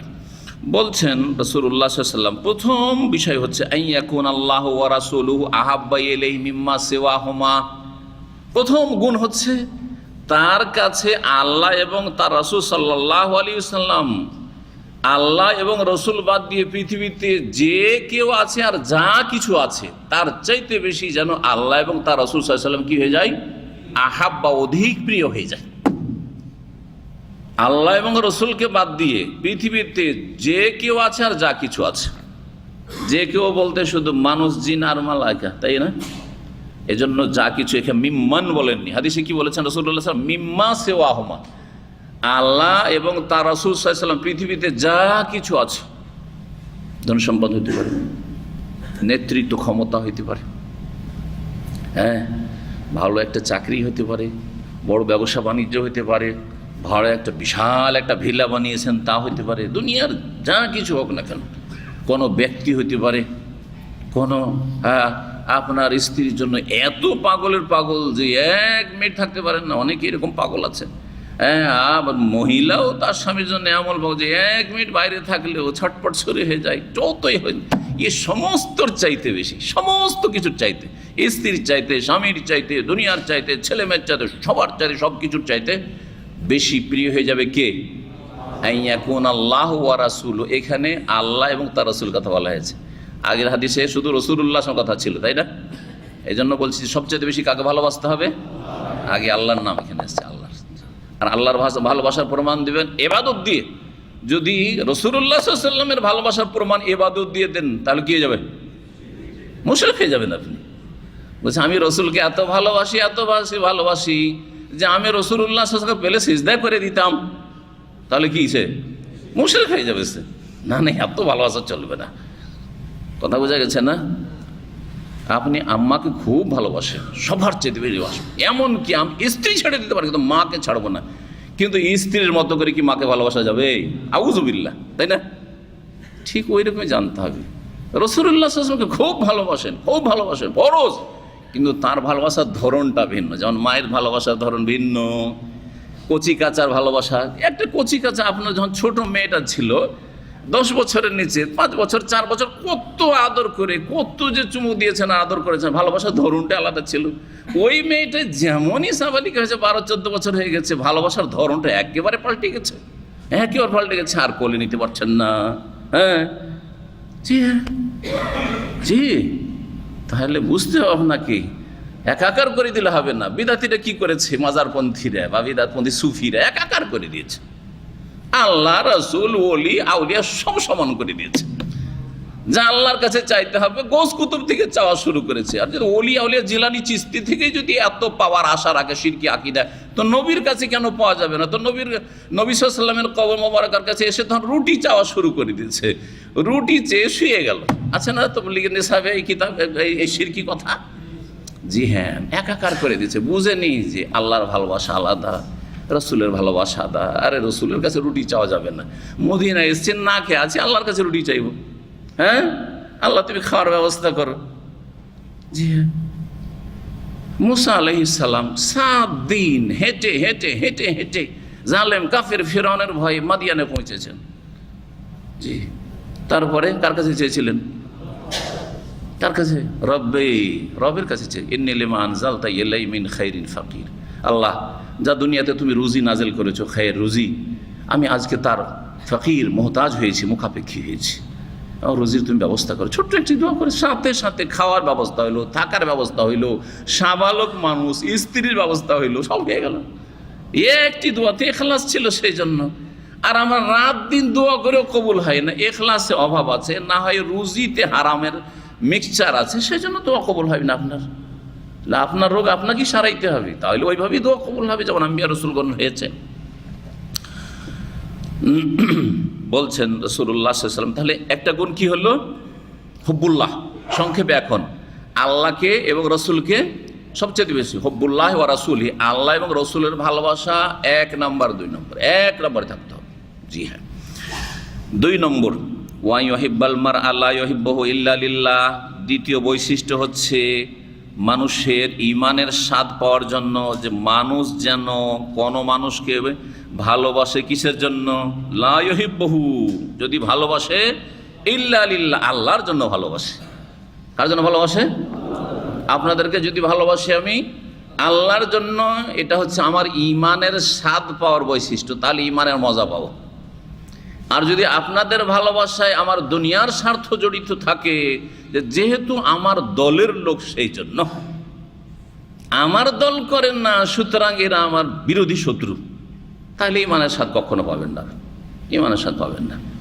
বলা বাড়া, বন্ধুত্ব, শত্রুতার মাপকাঠি যদি দুনিয়ার অন্য কোনো গরজ হয়ে যায়, সেটা দলীয় গরজ হোক আর মজহাবি গরজ হোক, জি হ্যাঁ, আমাকে যদি আমি এই বিভিন্ন দলগুলির ভুলগুলি না ধরতাম, হ্যাঁ, তাবলীগ জামাত আর জামাত ইসলামের এই ভুলগুলি না ধরতাম, তা তারা খুব বেশি ভালোবাসত। খালি পজিটিভ পজিটিভ, করো করো করো করো, করিও না বলতাম, যদি না বলতাম, হ্যাঁ, যদি না বলতাম এইটা করে চলবে না, এইটা আকীদা চলবে, এটা ভ্রান্ত আকীদা, তাহলে ওরা অনেক বেশি ভালোবাসত। আজকে থেকে 21 বছর আগে তারা আমার খুব কাছাকাছি এসেছে আর খুব চেষ্টা করেছে যে তাদের দলে সামিল করা যায়। আমি যদি দুনিয়ার গরজ করতাম, ওদের কাছ থেকে অনেক দুনিয়া পাওয়া যেত, কারণ ওদের মেজরিটি ছিল, তাদের শক্তি ভালো ছিল, আর অনেক প্রলোভনও ছিল তাদের পক্ষ থেকে। কিন্তু আলহামদুলিল্লাহ, আল্লাহ ওই সব ফিতরা থেকে বাঁচিয়েছেন। সুতরাং ভালোবাসা কিসের জন্য হইতে হবে? তৌহিদের ভিত্তিতে, সুন্নাহর ভিত্তিতে, সহি আকীদার ভিত্তিতে, সহি মানহাজ, সহি মতাদর্শের ভিত্তিতে। মানহাজে বিভ্রান্তি রয়েছে, আকীদায় বিভ্রান্তি রয়েছে। শিয়া রাফেজি যারা সাহাবাই কেরামদের দুশ্মন, তাদের সাথে ঐক্যের ডাক দিচ্ছে। আমরা আহলে হাদিস, হানাফি, শাফি, মালিকি, হাম্বলি, দেওবন্দি, জামাতি, তবলিগি, শিয়া সবকে নিয়ে ঐক্য গড়বো। আউযু বিল্লাহ। কি পড়েছেন? ঘাস খেয়ে পড়েছেন আপনি, হ্যাঁ, ঘাস খেয়ে লেখাপড়া করেছেন আপনি, যে আপনার শিরক কুফর সব কিছুর চাইতে সাথে ঐক্য হবে। সাহাবাই কেরামদের সাথে শিয়াদের যে দুশ্মনী রয়েছে, এই দুশ্মনী তো হিন্দুদেরও নয় রে বাবা, ইহুদি খ্রিস্টানদের এই দুশ্মনী নেই। কোন কিতাব ইহুদি খ্রিস্টানদের পাবেন না যে সবচাইতে নিকৃষ্ট জাতি হচ্ছে মুহাম্মদ সাল্লাল্লাহু আলাইহি ওয়াসাল্লামের সাথী সঙ্গীরা। হিন্দুদের কিতাবও পাবেন না আপনি মহাভারত পুরাণে, আর আপনি আপনার তাওরাত ইনজিলও পাবেন না, তাদের বিকৃত তাওরাত ইনজিলে এসব পাবেন না আপনি। কিন্তু আপনি রাফেজি শিয়াদের ইরানিদের কিতাবে পড়ে দেখেন। জি হ্যাঁ, শাইখুল ইবনে তাইমিয়া রাহিমাহুল্লাহ বলছেন যে ইহুদিদেরকে জিজ্ঞাসা করা হয়েছিল যে সবচাইতে ভালো মানুষ কারা, তখন তারা বলেছে আসহাব মুসা, মুসার সাথী সঙ্গী সহচরগণ সবচাইতে ভালো মানুষ মুসার পরে। খ্রিস্টানদেরকে জিজ্ঞাসা করা হলো মান খাইরুকুম, তোমাদের সবচাইতে শ্রেষ্ঠ কারা, সবচাইতে ভালো কারা? বলেছে হাওয়ারি ও ঈসা, ঈসা আলাইহিস সালাম হাওয়ারি সহচরগণ। তারপরে তখন এটা হলো ইহুদি খ্রিস্টানদের প্রশ্ন, তাই না? ইহুদিদেরকে জিজ্ঞাসা করে উত্তর বুঝলেন, খ্রিস্টানদের জিজ্ঞাসা করে উত্তর বুঝলেন। রাফেজি শিয়াদেরকে জিজ্ঞাসা করা হইল মান শাররুকুম, তোমাদের মধ্যে সবচেয়ে নিকৃষ্ট খারাপ কারা? বলছে আসহাব মুহাম্মদ, নাউজুবিল্লাহ, মুহাম্মদ সাল্লাল্লাহু আলাইহি ওয়াসাল্লামের সাথী সঙ্গীরা সবচেয়ে খারাপ, নাউজুবিল্লাহ। কার কাছে? এই রাফেজি শিয়াদের কাছে। তারা আপনাদের বন্ধু, তাদের সাথে ঐক্য করতে চান, আর তাদের ইনকিলাব আপনাদের জন্য আদর্শ। হ্যাঁ জি, আউযুবিল্লাহ। হে, ইসলাম থেকে আল্লাহ যেন হেফাজত করেন। যে ইসলাম আল্লাহর দেওয়া ইসলাম নয়, সে ভ্রান্ত ইসলাম, ইসলামের নামে মানুষের সাথে ধর্ম ব্যবসা করা, ধোঁকাবাজি করা, রাজনীতি করা, এইসব থেকে আল্লাহ যেন হেফাজত করেন। তো দ্বিতীয় যে বৈশিষ্ট্য সেটা হচ্ছে ঈমানের স্বাদ পাওয়ার জন্য যে মানুষকে ভালোবাসবেন কিসের জন্য? লা ইউহিব্বুহু ইল্লা লিল্লাহ, ভালোবাসবো না কিসের জন্য ভালোবাসবো? আল্লাহর জন্য ভালোবাসবো। জি, 3 নম্বর হচ্ছে ওয়াইয়াকরাহা ইয়াউদা ফিল কুফরি, আর সেই ব্যক্তি ঘৃণা করবে কুফরিতে ফিরে যাওয়া। কুফরিতে ফিরে যাওয়া, সে নিউ মুসলিম, কুফরি থেকে চলে এসেছে সেজন্য ফিরে যাওয়া। আর না হলে জন্মসূত্রে ইসলাম পেয়ে গেছে, সুতরাং কুফরিতে চলে যাওয়া, তার যেন ফিরে যাওয়া, এই যেন মুরতাদ বলা হয়, যে ফিরে যায় ইসলামের মুখে। মুরতাদ মানে ফিরে যাওয়া, ইরতাদ্দা। তো কুফরিতে ফিরে যাওয়াকে ঘৃণা করবে। কামা ইয়াকরাহু আন ইউকযাফা ফিন্নার, যেমন আগুনে নিক্ষিপ্ত হওয়াকে ঘৃণা করে। একজন মানুষ প্রাকৃতিকভাবে কখনো চাইবে না যে আমি আগুনে নিক্ষিপ্ত হই। তাকে যদি বলা হয় যে তোমাকে 10 লক্ষ রিয়াল, 1 মিলিয়ন রিয়াল দিব, তুমি আগুনে ঝাঁপ দাও, বলছে ভাই আমার টাকার দরকার নেই, আমার জান বাঁচাবো, ঠিক না? যেমন আপনি আগুনে নিক্ষিপ্ত হওয়াকে কখনো মেনে নিতে পারেন না, ঠিক তেমনি কখনো আপনি মেনে নেবেন না যে কোনো পরিস্থিতিতে আমি ইসলাম থেকে ফিরে চলে যাই কুফরিতে, নাস্তিক হয়ে যায়, অথবা কবর মাজার পূজারী মুশরিক বহুত্ববাদী হয়ে যায়, অথবা হিন্দু হয়ে যায়, অথবা খ্রিস্টান হয়ে যায়, ইহুদি হয়ে যায়।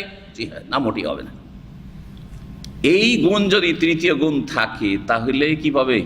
ইমানের স্বাদ। অর্থাৎ আপনার কাছে ইমানের যে কত মূল্য, যে আপনাকে যদি বলা হয় যে তোকে একটা বিশাল দেশের রাষ্ট্রপতি করে দেবো রে, তোকে প্রধানমন্ত্রী বানিয়ে দেবো, তুই শুধু ইমানটা ছেড়ে দে, নাস্তিক হয়ে যা, অথবা তুই কি বলছে ইসলামের বিরুদ্ধে একটা স্ট্যাটাস দে, অথবা তুই চল মাজারে গিয়ে, চল খাজা বাবার আজমিরে গিয়ে একটা সেজদা দে, না, হবে না। বাদশাহ মালিক ফয়সাল রহমতুল্লাহ আলী সবচেয়ে ভালো বাদশাহ এই দেশের, সবাই ভালো আলহামদুলিল্লাহ, খুব ভালো বাদশাহ ছিলেন। মালিক আবদুল্লাহ রহমতুল্লাহ আলের ছেলে, দ্বিতীয় ছেলে বাদশাহ মাথা সৌদের পরে। তিনি পাকিস্তান জিয়ারতে ভিজিটে গিয়েছিলেন। জিয়াউল হকের আইয়ুব, তার আগে কি ছিল? ভুট্টুর আমল ছিল। জি, ভুট্টু, এই জুলফিকারের ভুট্টুর যুগ ছিল। ভুট্টু তাকে নিয়ে গেছে। মোহাম্মদ আলী জিন্নাহ, যাকে ওই যুগের লোকেরা কি বলতো, একটা তার উপাধি আছে, কিন্তু স্বাধীনতার ইতিহাস কে জানে? হ্যাঁ, কেউ জানেন না? কায়েদে আজম। মাশাআল্লাহ, কায়েদে আজম। কায়েদে আজম মানে কি? মহান লিডার। কায়েদ মানে লিডার, মহান লিডার।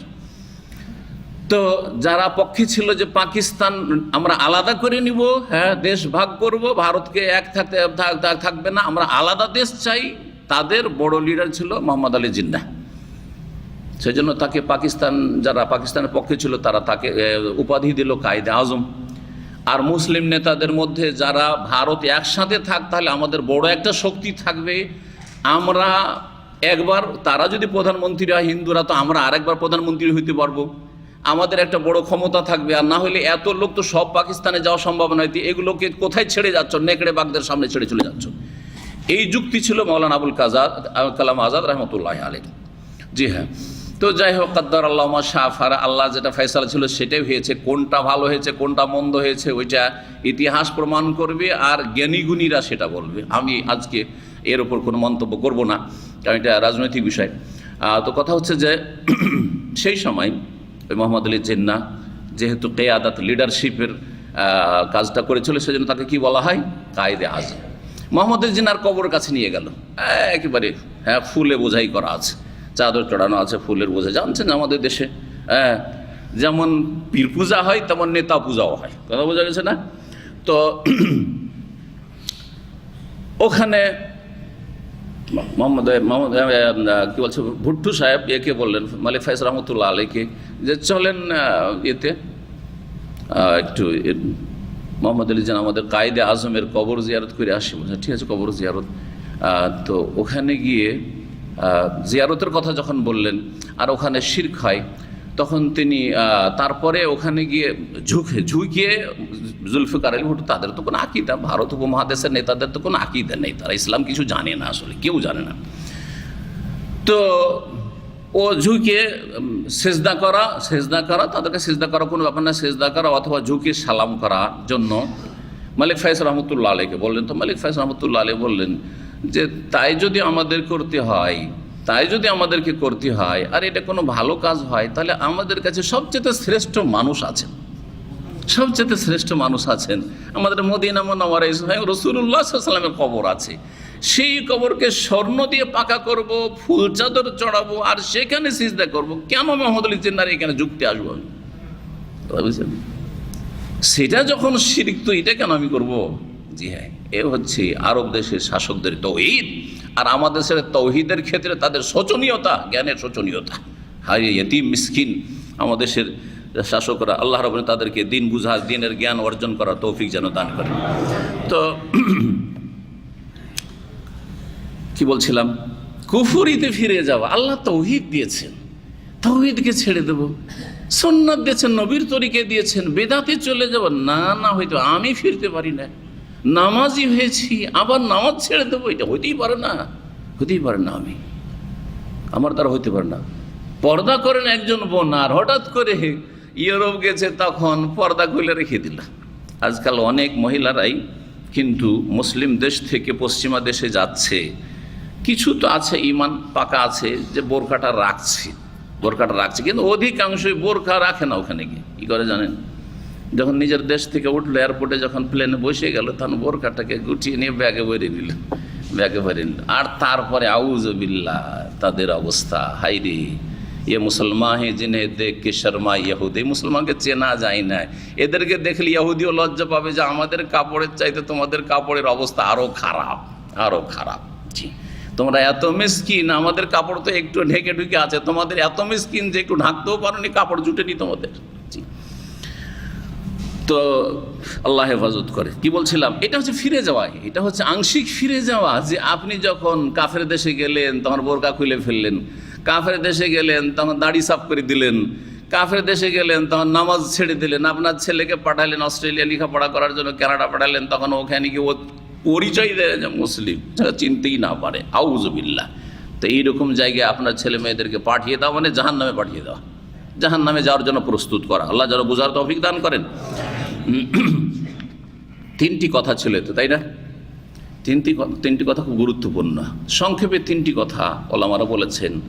এতে প্রথম বিষয় রয়েছে হুব্বুল্লাহি ওয়া রাসূলি, আল্লাহ এবং রসুলের ভালোবাসা। কার ভালোবাসা? আল্লাহ এবং রসুলের ভালোবাসা যদি থাকে তাহলে কি পাবেন? ইমানের মজা স্বাদ পাবেন। 2 নম্বর হচ্ছে আল্লাহর জন্য কাউকে ভালোবাসা। হ্যাঁ, হুব্বু আউলিয়া, এই আল্লাহর বন্ধুদেরকে আল্লাহর জন্য ভালোবাসা মানে কি? আল্লাহকে যারা ভালোবাসে তাদেরকে ভালোবাসি, আল্লাহর দিনকে যারা ভালোবাসে তাদেরকে ভালোবাসি, আল্লাহর হুকুম আহকামকে যারা ভালোবাসে তাদেরকে ভালোবাসি। জি হ্যাঁ, আর যারা ভালোবাসে না তাদেরকে ভালোবাসি না, সোজা কথা। যারা আল্লাহর দিনকে, আল্লাহকে ভালোবাসে না, আল্লাহ রসুলকে ভালোবাসে, আল্লাহর দিনকে ভালোবাসে তাদেরকে ভালোবাসে। যারা তৌহিদ ভালোবাসে তাদেরকে ভালোবাসি না, যারা সুন্নত ভালোবাসে না তাদেরকে ভালোবাসি না, যারা শিরক বিদআত ভালোবাসে তাদেরকে ভালোবাসি না, যারা নাস্তিকতা ভালোবাসে, বেদিনী ভালোবাসে তাদেরকে ভালোবাসি না। জি হ্যাঁ, পজিটিভ আর নেগেটিভ দুটোই থাকতে হবে। জি, তো এটা হচ্ছে দ্বিতীয় বৈশিষ্ট্য। হ্যাঁ, আল্লাহ এবং রসুলের ভালোবাসা আর আল্লাহর আউলিয়াদের হুব্ব আউলি, আল্লাহর আউলিয়া উলিয়া আউলিয়া, আল্লাহর বান্দাদের ভালোবাসা, নেক লোকদের ভালোবাসা। আর আরেকটা হচ্ছে ইস্তিকামা, অটলতা। আমি দিনের ওপর আছি, অটল থাকবো, অবিচল থাকবো। ইন্নাল্লাযিনা ক্বালু রাব্বুনাল্লাহু সুম্মা ইসতাকামু, ইস্তিকামা। আমি কখনো ফিরবো না, আংশিকও ফিরবো না, আর পুরোপুরি তো ফিরা প্রশ্নই ওঠে না। ঝুঁকেও যাবো না বাতিলের সামনে, শিরকের সামনে, বিদআতের সামনে ঝুঁকে যাবেন না, এটা হইতে পারে না। যখন আল্লাহ জাহান্নাম থেকে রক্ষা করেছেন, তখন আপনি জাহান্নাম থেকে আজীবন বাঁচার জন্য চেষ্টা করে যাবেন। আল্লাহ যেন তৌফিক দান করেন। ঈমানের স্বাদ আছে, তাহলে বোঝা গেল ঈমানের কি আছে? স্বাদ আছে। ঈমানের স্বাদ সবাই পায় না, সবাই পায় না, সবাই পায়। যার মধ্যে তিনটি বৈশিষ্ট্য থাকবে, তাহলে বোঝা গেল যার মধ্যে তিনটি বৈশিষ্ট্যতে কমতি আছে, ঘাটতি আছে বা নেই, তারা ঈমানের স্বাদ পায় না। তাহলে যারা ঈমানের স্বাদ পায় না আর যারা স্বাদ পায়, দুই শ্রেণীর মানুষ কি একই ক্যাটাগরির মুসলিম না পার্থক্য? তাহলে বোঝা গেল যে সব মুমিন একই স্তরের নয়। তাহলে বোঝা গেল যে ঈমানের অনেক শাখা প্রশাখা আছে, যার মধ্যে যত বেশি পূর্ণতার সাথে থাকবে তত বেশি সে কি হবে? কামেল মুমিন হবে। সবগুলি মুমিন মুসলিম একই স্তরের না। এর মাধ্যমে মুরজিয়াদের রদ করা হয়েছে। মুরজিয়া বলছে আবু বকরের ঈমান আর মুসলিম সমাজের একটা নিম্ন শ্রেণীর দুর্বল ঈমানের ঈমান নাকি একই, ঈমানে কম বেশি নেই। মুরজিয়াতুল ফুকাহা বা মুরজিয়াতুল আকীদা যারা, তাদের ঈমানে কোনো পার্থক্য নেই। আমলের কারণে ঈমানের পার্থক্য হয় না, ভুল কথা। আমল জরুরি, আমল যত কমবে তেমনই ঈমান দুর্বল হতে লাগবে। যেমন গাছের ডাল পাতা, শাখা প্রশাখা আর পাতা। গাছের যত পাতা কমবে ছায়া কমে যাবে, যত ডাল কমবে তত বেশি গাছের মূল্য কমে যাবে, তারপরে গাছের ছায়া কমে যাবে। ঠিক ওই রকমই হচ্ছে ঈমান, ইসলামের অবস্থা। 10 নম্বর অধ্যায় ইমাম বুখারী রাহিমাহুল্লাহ বলছেন বাবুন হাজা বাবুন, এই অধ্যায় হচ্ছে আলামাতুল ঈমান হুব্বুল আনসার। ঈমানের লক্ষণ হচ্ছে আনসারীদেরকে ভালোবাসা। ঈমানের লক্ষণ হচ্ছে আনসারীদেরকে ভালোবাসা। সুতরাং আনসারীদেরকে যারা ভালোবাসে তাদের মধ্যে ঈমানের লক্ষণ আছে, আর যারা আনসারীদেরকে ভালোবাসে না তার মধ্যে ঈমানের লক্ষণ নেই। যখন ঈমানের লক্ষণ নেই তো মুনাফিকির লক্ষণ আছে, যদি ঘৃণা করে, দুশমনি রাখে। আর আনসারীরা হচ্ছে রাসূলুল্লাহ সাল্লাল্লাহু আলাইহি ওয়াসাল্লামের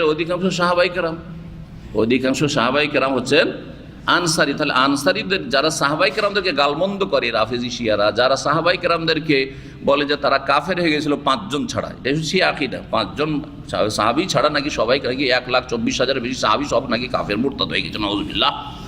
এ হচ্ছে শিয়া ধর্ম, যাদের সাথে ঐক্যের ডাক দিচ্ছে আজকালকার বড় বড় দেশীয় হুজুরেরা। কথা বুঝতে পারছেন না? জি হ্যাঁ, এসব হুজুরকে আল্লাহ হাজির করবেন হাসরের মাঠে। এসব হুজুরকে আল্লাহর উপরে হাসরের মাঠে হাজির করবেন। যে বুঝা হয়েছে যে আল্লাহর দুশমন আল্লাহর দোস্ত কি করে সমান হয়, সাহাবায়ে কেরামদের দোস্ত আর সাহাবায়ে কেরামদের দুশমন সমান কি করে হয়ে যায়, আর তাদের সাথে ঐক্য কি করে হইতে পারে? কিসের ভিত্তিতে ঐক্যটা হয়েছিল?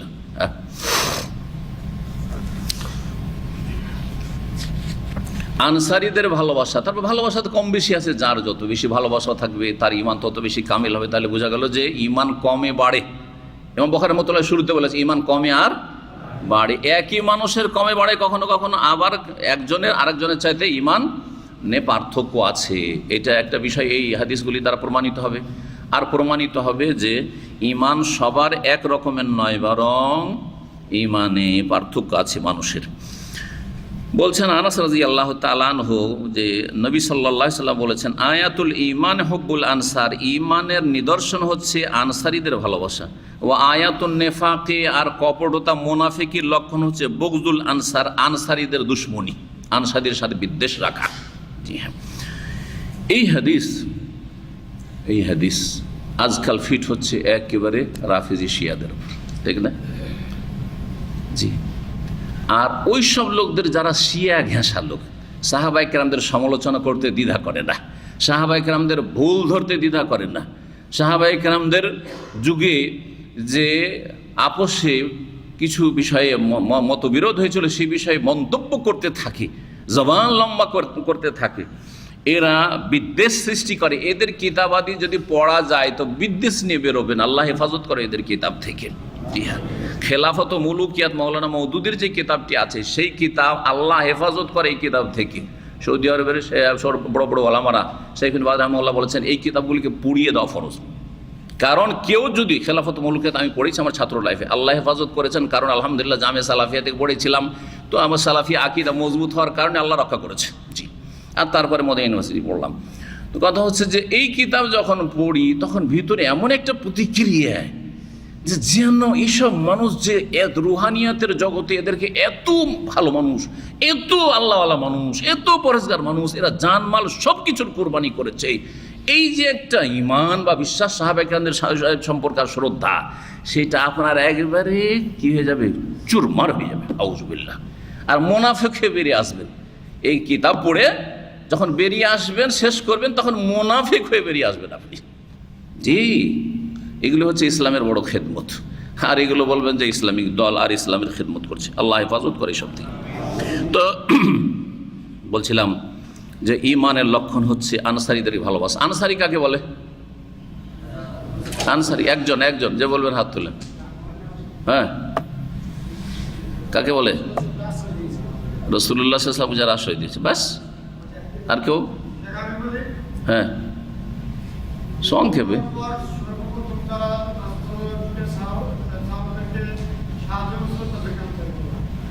যারা রাসূলুল্লাহ সাহাবায়ে কেরামদেরকে সাহায্য করেছিল হিজরত করে আসার সময়, ওরা কোথাকার লোক? ওটাই বলতে হচ্ছে মদিনার, হ্যাঁ, যেই সব লোকেরা ঈমান নিয়ে এসেছে এবং নবী সাল্লাল্লাহু আলাইহি ওয়াসাল্লাম আর সাহাবায়ে কেরামদের সার্বিক সাহায্য সহযোগিতা করেছে। ঈমানের অবস্থায় সার্বিক সাহায্য সহযোগিতা করেছে, ঈমানের অবস্থায়। কারণ আবু তালেবও তো সাহায্য করেছে, আবু তালেবও তো রাসূলুল্লাহ খুব বেশি সাহায্য করেছে। তো বলবে আনসারী নাকি? আনসার হচ্ছে দুটো বংশের নাম, আওস এবং খাজরাজ। মদিনার দুটো গোত্র, এরা পৌত্তলিক মুশরিক ছিল, আর তিনটা গোত্র ইহুদি ছিল।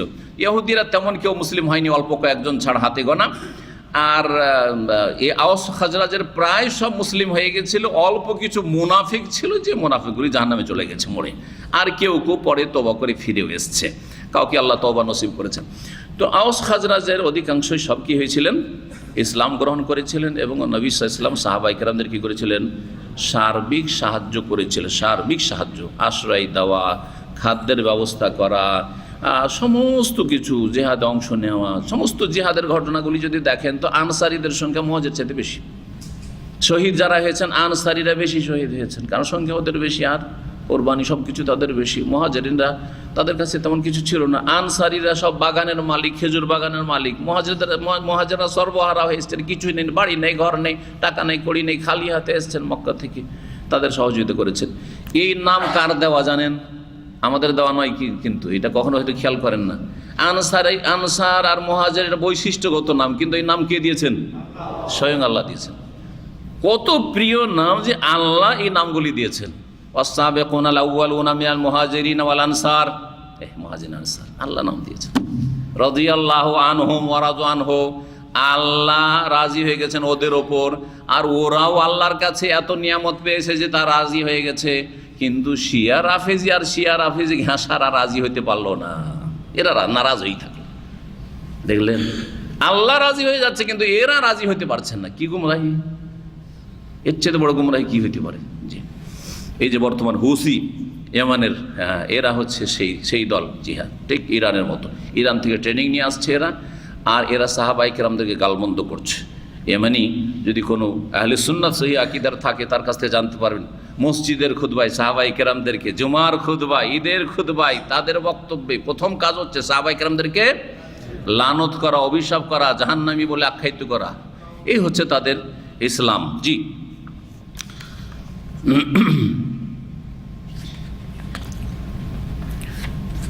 এই হাদিস থেকে বোঝা গেল যেটি ঈমানের অধ্যায়ে, যে ঈমান যদি কারো থাকে তাহলে সেই ব্যক্তি আনসারীদেরকে ভালোবাসবে। আর ঈমানে ভেজাল আছে, নেফাক আছে যদি আনসারীদেরকে ভালো না বাসে। এর মাধ্যমে বোঝা গেল যে তাহলে ঈমানের একই স্তর নয়, ঈমানের বিভিন্ন স্তর রয়েছে। বাবুন হাজা বাবুন। এরপরে ইমাম বুখারী মধ্যে শুধু বাব বলছেন, আর কিছু লেখেননি। কিন্তু যার কাছে বুখারী আছে দেখেন কি লেখা আছে, বাবুন, মানে হাজা বাব, এটা অধ্যায়। কিসের অধ্যায়? কোনো কিছু লেখা নেই। কোন জায়গায় সহিহ বুখারীতে এইভাবে আছে, ব্যাস বাবুন, তারপরে একদম সাদা হয়ে আছে, আর কিছু লেখা নেই। তাহলে কেমন করে বুঝবো যে কি? তো এই ক্ষেত্রে বুঝে নিতে হবে, ভাষ্যকাররা বলেছেন এর আগে যে অধ্যায়টি নিয়ে আলোচনা হয়েছে সেই অধ্যায়ের সাথে সম্পৃক্ত এই অধ্যায়, তারই একটা অংশ যেন। তাহলে সামনে যে হাদিসটি আসছে এটা আগের অধ্যায়েরই একটা অংশ যেন। আগের অধ্যায় কি? ঈমানের লক্ষণ হচ্ছে আনসারীদেরকে ভালোবাসা। আর সামনে যে হাদিসটি আসছে এই হাদিসে আনসারীদের কথা আছে যারা রাসূলুল্লাহ সাল্লাল্লাহু আলাইহি ওয়াসাল্লামের সাথে বায়াতে আকাবাতে হাজির হয়েছিলেন। মিনার যে আকাবা জায়গা যেখানে শেষ জামরা শেষ হচ্ছে, ওই জামরার কাছে দুই দিক থেকে পাহাড় কাছে আসছে, ঘাঁটি, আকাবা মানে ঘাঁটি, ঘাঁটি সংকীর্ণ রাস্তা পাহাড়ের মাঝখানে। ওখানে তারা রাতের নির্জনে রাসূলুল্লাহ সাল্লাল্লাহু আলাইহি ওয়াসাল্লামের সাথে দেখা করেছিলেন গোপনে, মক্কার কাফেরদের না জানিয়ে। আর তারপরে নবী সাল্লাল্লাহু আলাইহি ওয়াসাল্লামের সাথে তারা বায়াত করে ইসলাম গ্রহণ করেছিলেন, অঙ্গীকারবদ্ধ হয়েছিলেন এবং নবী করিম সাল্লাল্লাহু আলাইহি ওয়াসাল্লামকে তারা দাওয়াত দিয়েছিলেন মদিনার জন্য। কয়টি বায়াত এরকম হয়েছিল বা কয় বছর হয়েছিল জানা আছে? দুইটা। বায়াতে আকাবা উলা প্রথম, আকাবার বায়াত এটা ছিল নবুয়তের দ্বাদশ বছরে, মানে নবুয়ত প্রাপ্তির 12 বছরে গিয়ে। জি হ্যাঁ, নবুয়ত প্রাপ্তির 12 বছর পরে। আর তারপরেরটি ছিল বায়াতে আকাবা সানিয়া, যেটা দ্বিতীয় বায়াত ছিল দ্বিতীয় বছরের, সেটা হজের মৌসুম, দুটোই ছিল হজের মৌসুমে। এটা ছিল নবুয়ত প্রাপ্তির 13 বছর পরে। আর তারপরে রাসূলুল্লাহ সাল্লাল্লাহু আলাইহি ওয়াসাল্লামকে তারা আমন্ত্রণ করে গেলেন, বারবার করে দাওয়াত দিলেন যে আমরা অনেক ইসলাম গ্রহণ করেছি, সুতরাং কোরআন শিক্ষা, দিন শিক্ষার জন্য লোকজন পাঠিয়ে দেন, আর আপনিও চলে আসেন হিজরত করে, আপনার সাথে আমরা আছি। এই যে প্রতিশ্রুতি, বায়াত, বায়াত মানে শপথ করে গেছিলেন। তো এই হাদিস আসছে, হাদিসটা আগে ব্যাখ্যা তর্জমা করি আর তারপর ইনশাআল্লাহ বাকি কথাগুলি পূর্ণ করব। বলছেন ইমাম বুখারী রাহমাতুল্লাহ আলাইহি, সাহাবী থেকে শুরু করি। আন্না আব্দুল্লাহ ইবনে সামিত রাদিয়াল্লাহু আনহু ওয়া কানা শাহিদা বদরান ওয়া হুয়া আহাদুন নুকাবা লাইলাতাল আকাবা আন্না রাসূলুল্লাহ সাল্লাল্লাহু আলাইহি ওয়াসাল্লাম قال وحوله عصابة من أصحابه بايعوني على ألا تشركوا بالله شيئا ولا تسرقوا ولا تزنوا ولا تقتلوا أولادكم ولا تأتوا ببهتان تفترونه بين أيديكم وأرجلكم ولا تعصوا في معروف فمن وفى منكم فأجره على الله ومن أصاب من ذلك فعوقب في الدنيا فهو كفارة له ومن أصاب من ذلك شيئا ثم ستره الله فهو إلى الله إن شاء عفا عنه وإن شاء عاقبه فبايعناه على ذلك। এই হাদিসে বায়াতের কথা আছে। এই বায়াত হয়েছিল দুটো বললাম, তাই না? তো এই যে বায়াতটা হয়েছিল এই হাদিসের সম্পর্ক হচ্ছে প্রথম বায়াতের সাথে। প্রথম বায়াতের সাথে, প্রথম বায়াতে 12 জন সাহাবী ছিলেন, 12 জন মদিনার আনসারী প্রতিনিধি ছিলেন যারা নবী সাল্লাল্লাহু আলাইহি ওয়াসাল্লামের সাথে শপথ করেছিলেন। আর দ্বিতীয় যে বায়াত হয়েছিল তাতে 73 জন পুরুষ ছিলেন আর 2 জন নারী ছিলেন, টোটাল 75। জি, বলছেন ওবাদা ইবনে সামিত রাদিয়াল্লাহু আনহু ওয়া কানা শাহিদা বদরান, ইনি বদরে হাজির হয়েছিলেন, মানে বদরি সাহাবী ছিলেন। বদরি সাহাবী কাকে বলা হয় জানেন? যে বদরের যুদ্ধে অংশগ্রহণ করেছেন। এটা বড় উপাধি, এটাও আর একটা বড় উপাধি। কারণ বদরের যুদ্ধে কয়জন সাহাবী অংশ নিয়েছিলেন? 313 জন। তাহলে চিন্তা করেন, লক্ষাধিক সাহাবীর মধ্যে মাত্র 313 জন, এটা ইসলামের প্রথম যুগে যেহেতু ছিল, 313 জন সাহাবী অংশ নিয়েছিলেন। তাদের কত মর্যাদা, কত মর্যাদা! তাহলে জি হ্যাঁ, তাহলে সাহাবায়ে কেরামরা বিভিন্ন স্তরের, যারা প্রথম যুগে ইসলাম গ্রহণ করেছেন আর তারপরে সাবেকিন, আর তার সাথে সাথে বদরেও হাজির হয়েছেন। তো ওবাদা ইবনে সামিত রাদিয়াল্লাহু তাআলা বদরে হাজির হয়েছেন। ওয়াহু আহাদুন নুকাবা, আর তিনি একজন দায়িত্বশীল। লাইলাতাল আকাবা, আকাবার রাতে ঘাঁটিতে যে গোপন বৈঠক হয়েছিল নবী সাল্লাল্লাহু আলাইহি ওয়াসাল্লামের সাথে এবং বায়াত হয়েছিল, সেই রাতের একজন দায়িত্বশীল ব্যক্তি, নাকিব।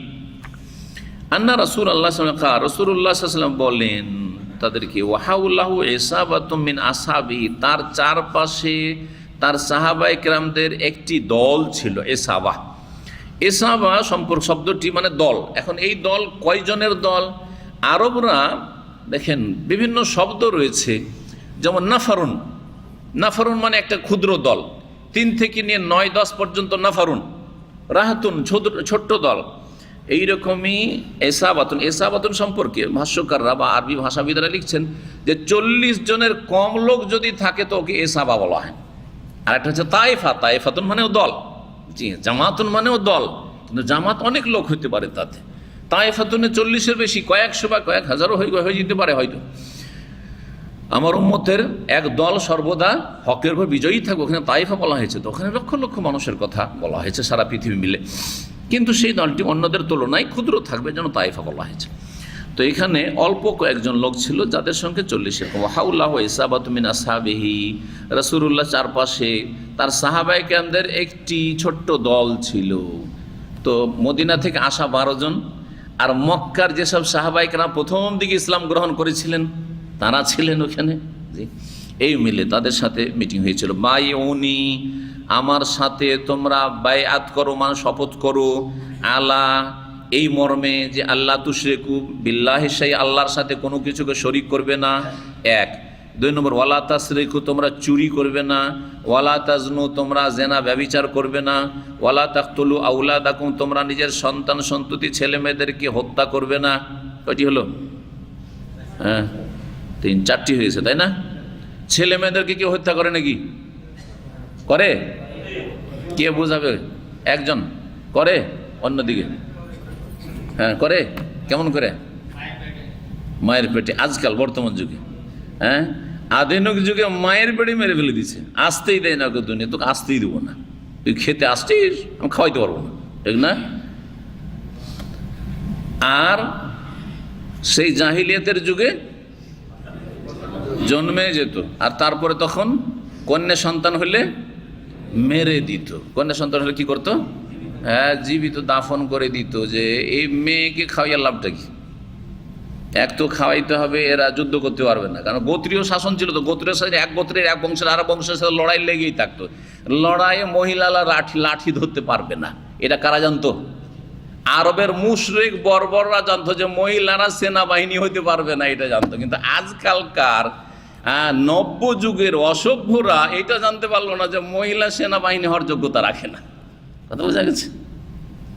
তাহলে সেই যুগের জাহিলিয়াত আর এই যুগের জাহিলিয়াত, বর্তমান যুগের জাহিলিয়াত তখনকার জাহিলিয়াতকে ছড়িয়ে গেছে, জানদারও নাই। ওরা অন্তত এতটা বুঝতো, মহিলা নারী মেয়ে সন্তান হলে খুন করতো, এই বর্বরতা ছিল, এই জাহিলিয়াত ছিল। কিন্তু এটা জানা ছিল যে মহিলা এই কাজের যোগ্য না, হ্যাঁ এই লড়াইয়ের যোগ্য না। আর আজকাল সেনাবাহিনীতে মহিলাদেরকে ভর্তি করা হচ্ছে, তার মানে কি এরাও বর্বর? হ্যাঁ আধুনিক যুগের বর্বর। আল্লাহ হেফাজত করে, আল্লাহ হেফাজত করে। জি কি বলছিলাম, কি বলতে গিয়ে বললাম, হ্যাঁ সন্তান ছেলে মেয়েদেরকে হত্যা করা, ছেলে মেয়েদেরকে হত্যা করা। তখন হত্যা করতো একরকম, এক তো খেতে দিতে পারবো না, আর এক হচ্ছে এরা কোনো কাজে আসবে না, অভাবও থাকতো, আরবদের অভাবও ছিল। 2 নম্বর কথা হচ্ছে যে এরা কোনো কাজের যোগ্য হবে না, এদেরকে খাওয়িয়ে আর এদেরকে লাভটা কি? 3 নম্বর হ্যাঁ মান সম্মানের চিন্তা করি, লজ্জাজনক বিষয়, মেয়ে কন্যা সন্তান জন্মেছে, কন্যা সন্তান জন্মেছে, কন্যা সন্তান জন্মের কী করতে হবে? সাবালিক হলে কারোর সাথে বিয়ে দিতে হবে। আরে বিয়ে দেবো, আমার মেয়ে তার ঘরে থাকবে, এটা আমার জন্য মানহানি করে, এইটা জাহিলিয়াতের হ্যাঁ হ্যাঁ এই চিন্তা ছিল তাদের, হ্যাঁ এই চিন্তা চেতনা ছিল, মানহানি করে, ছোট হয়ে যাব, ছোট হয়ে যাব। জি আজকাল এই যৌতুক প্রথার হারাম খাওয়ার কারণে অনেকেই মেয়ে সন্তান বোঝা মনে করছে। মেয়ে সন্তান কী করে বিয়ে শাদী দেবে? একটার বিয়ে দিতে তো অনেক যৌতুক দিতে হবে, তাই না? এই জন্য মেয়ে সন্তানকে অনেকে পছন্দ করে না। তো যেই মুসলিমরা আজকালকার যুগে মেয়ে সন্তানকে বিভিন্ন কারণে পছন্দ করে না, হয়তো যৌতুকের ভয়ে, অথবা মেয়ে সন্তানের আগ্রহী নেই আজকাল। হ্যাঁ কাফের তো মেয়ে সন্তান পেটে বুঝতে পারতো, তখন মেরেই দিত বা মেরে দিচ্ছে। আজকাল খুব শোনা যাচ্ছে এগুলো, বিভিন্ন দেশের এগুলি খবর বলছি। কিন্তু মুসলিমরা এরকম শুরু করেছে। এই জন্য দেখেন আজকাল ভারত, বাংলাদেশ, পাকিস্তানে মনে হয় আপনার আল্ট্রাসাউন্ডের সময় বলে না যে ছেলে হবে না মেয়ে হবে, জানা আছে না?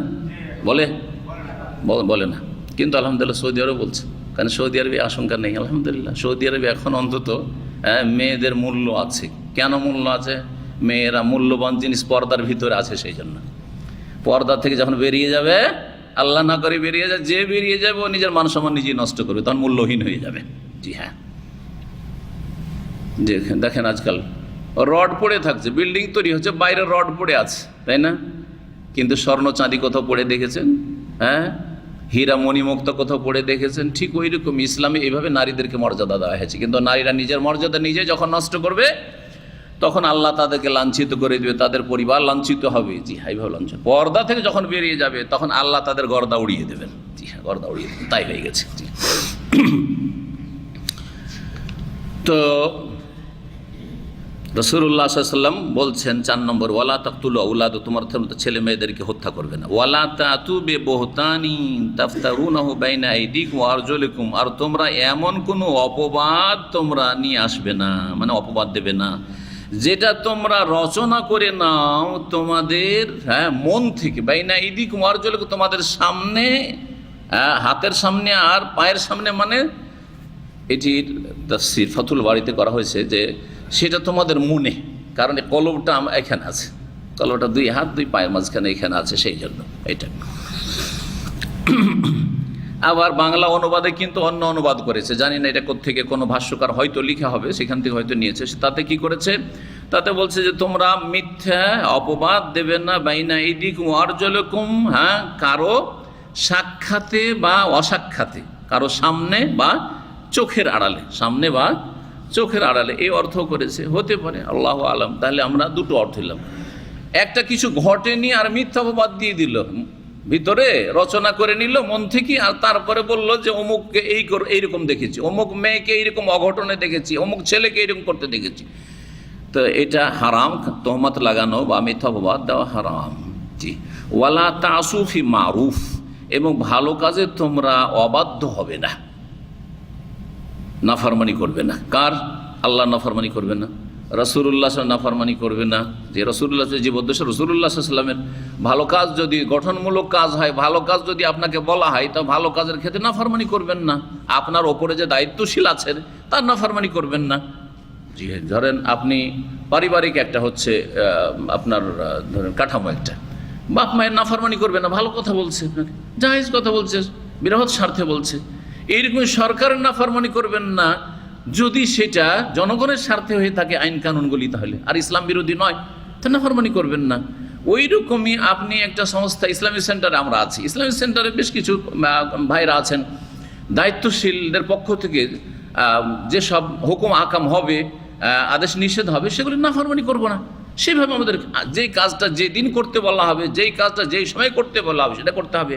আপনি একটা প্রতিষ্ঠানে কাজ করছেন, ওখানে যেই দিন যেই কাজটা যেই সময় যেভাবে করতে বলা হবে ওইভাবেই করতে হবে। আপনি সেখানে যদি আপনি মাতাব্বরি করেন আর বলেন না না না আজকে এটা করবো না কালকে এটা করবো, তো আপনার মদির রাখবে আপনাকে?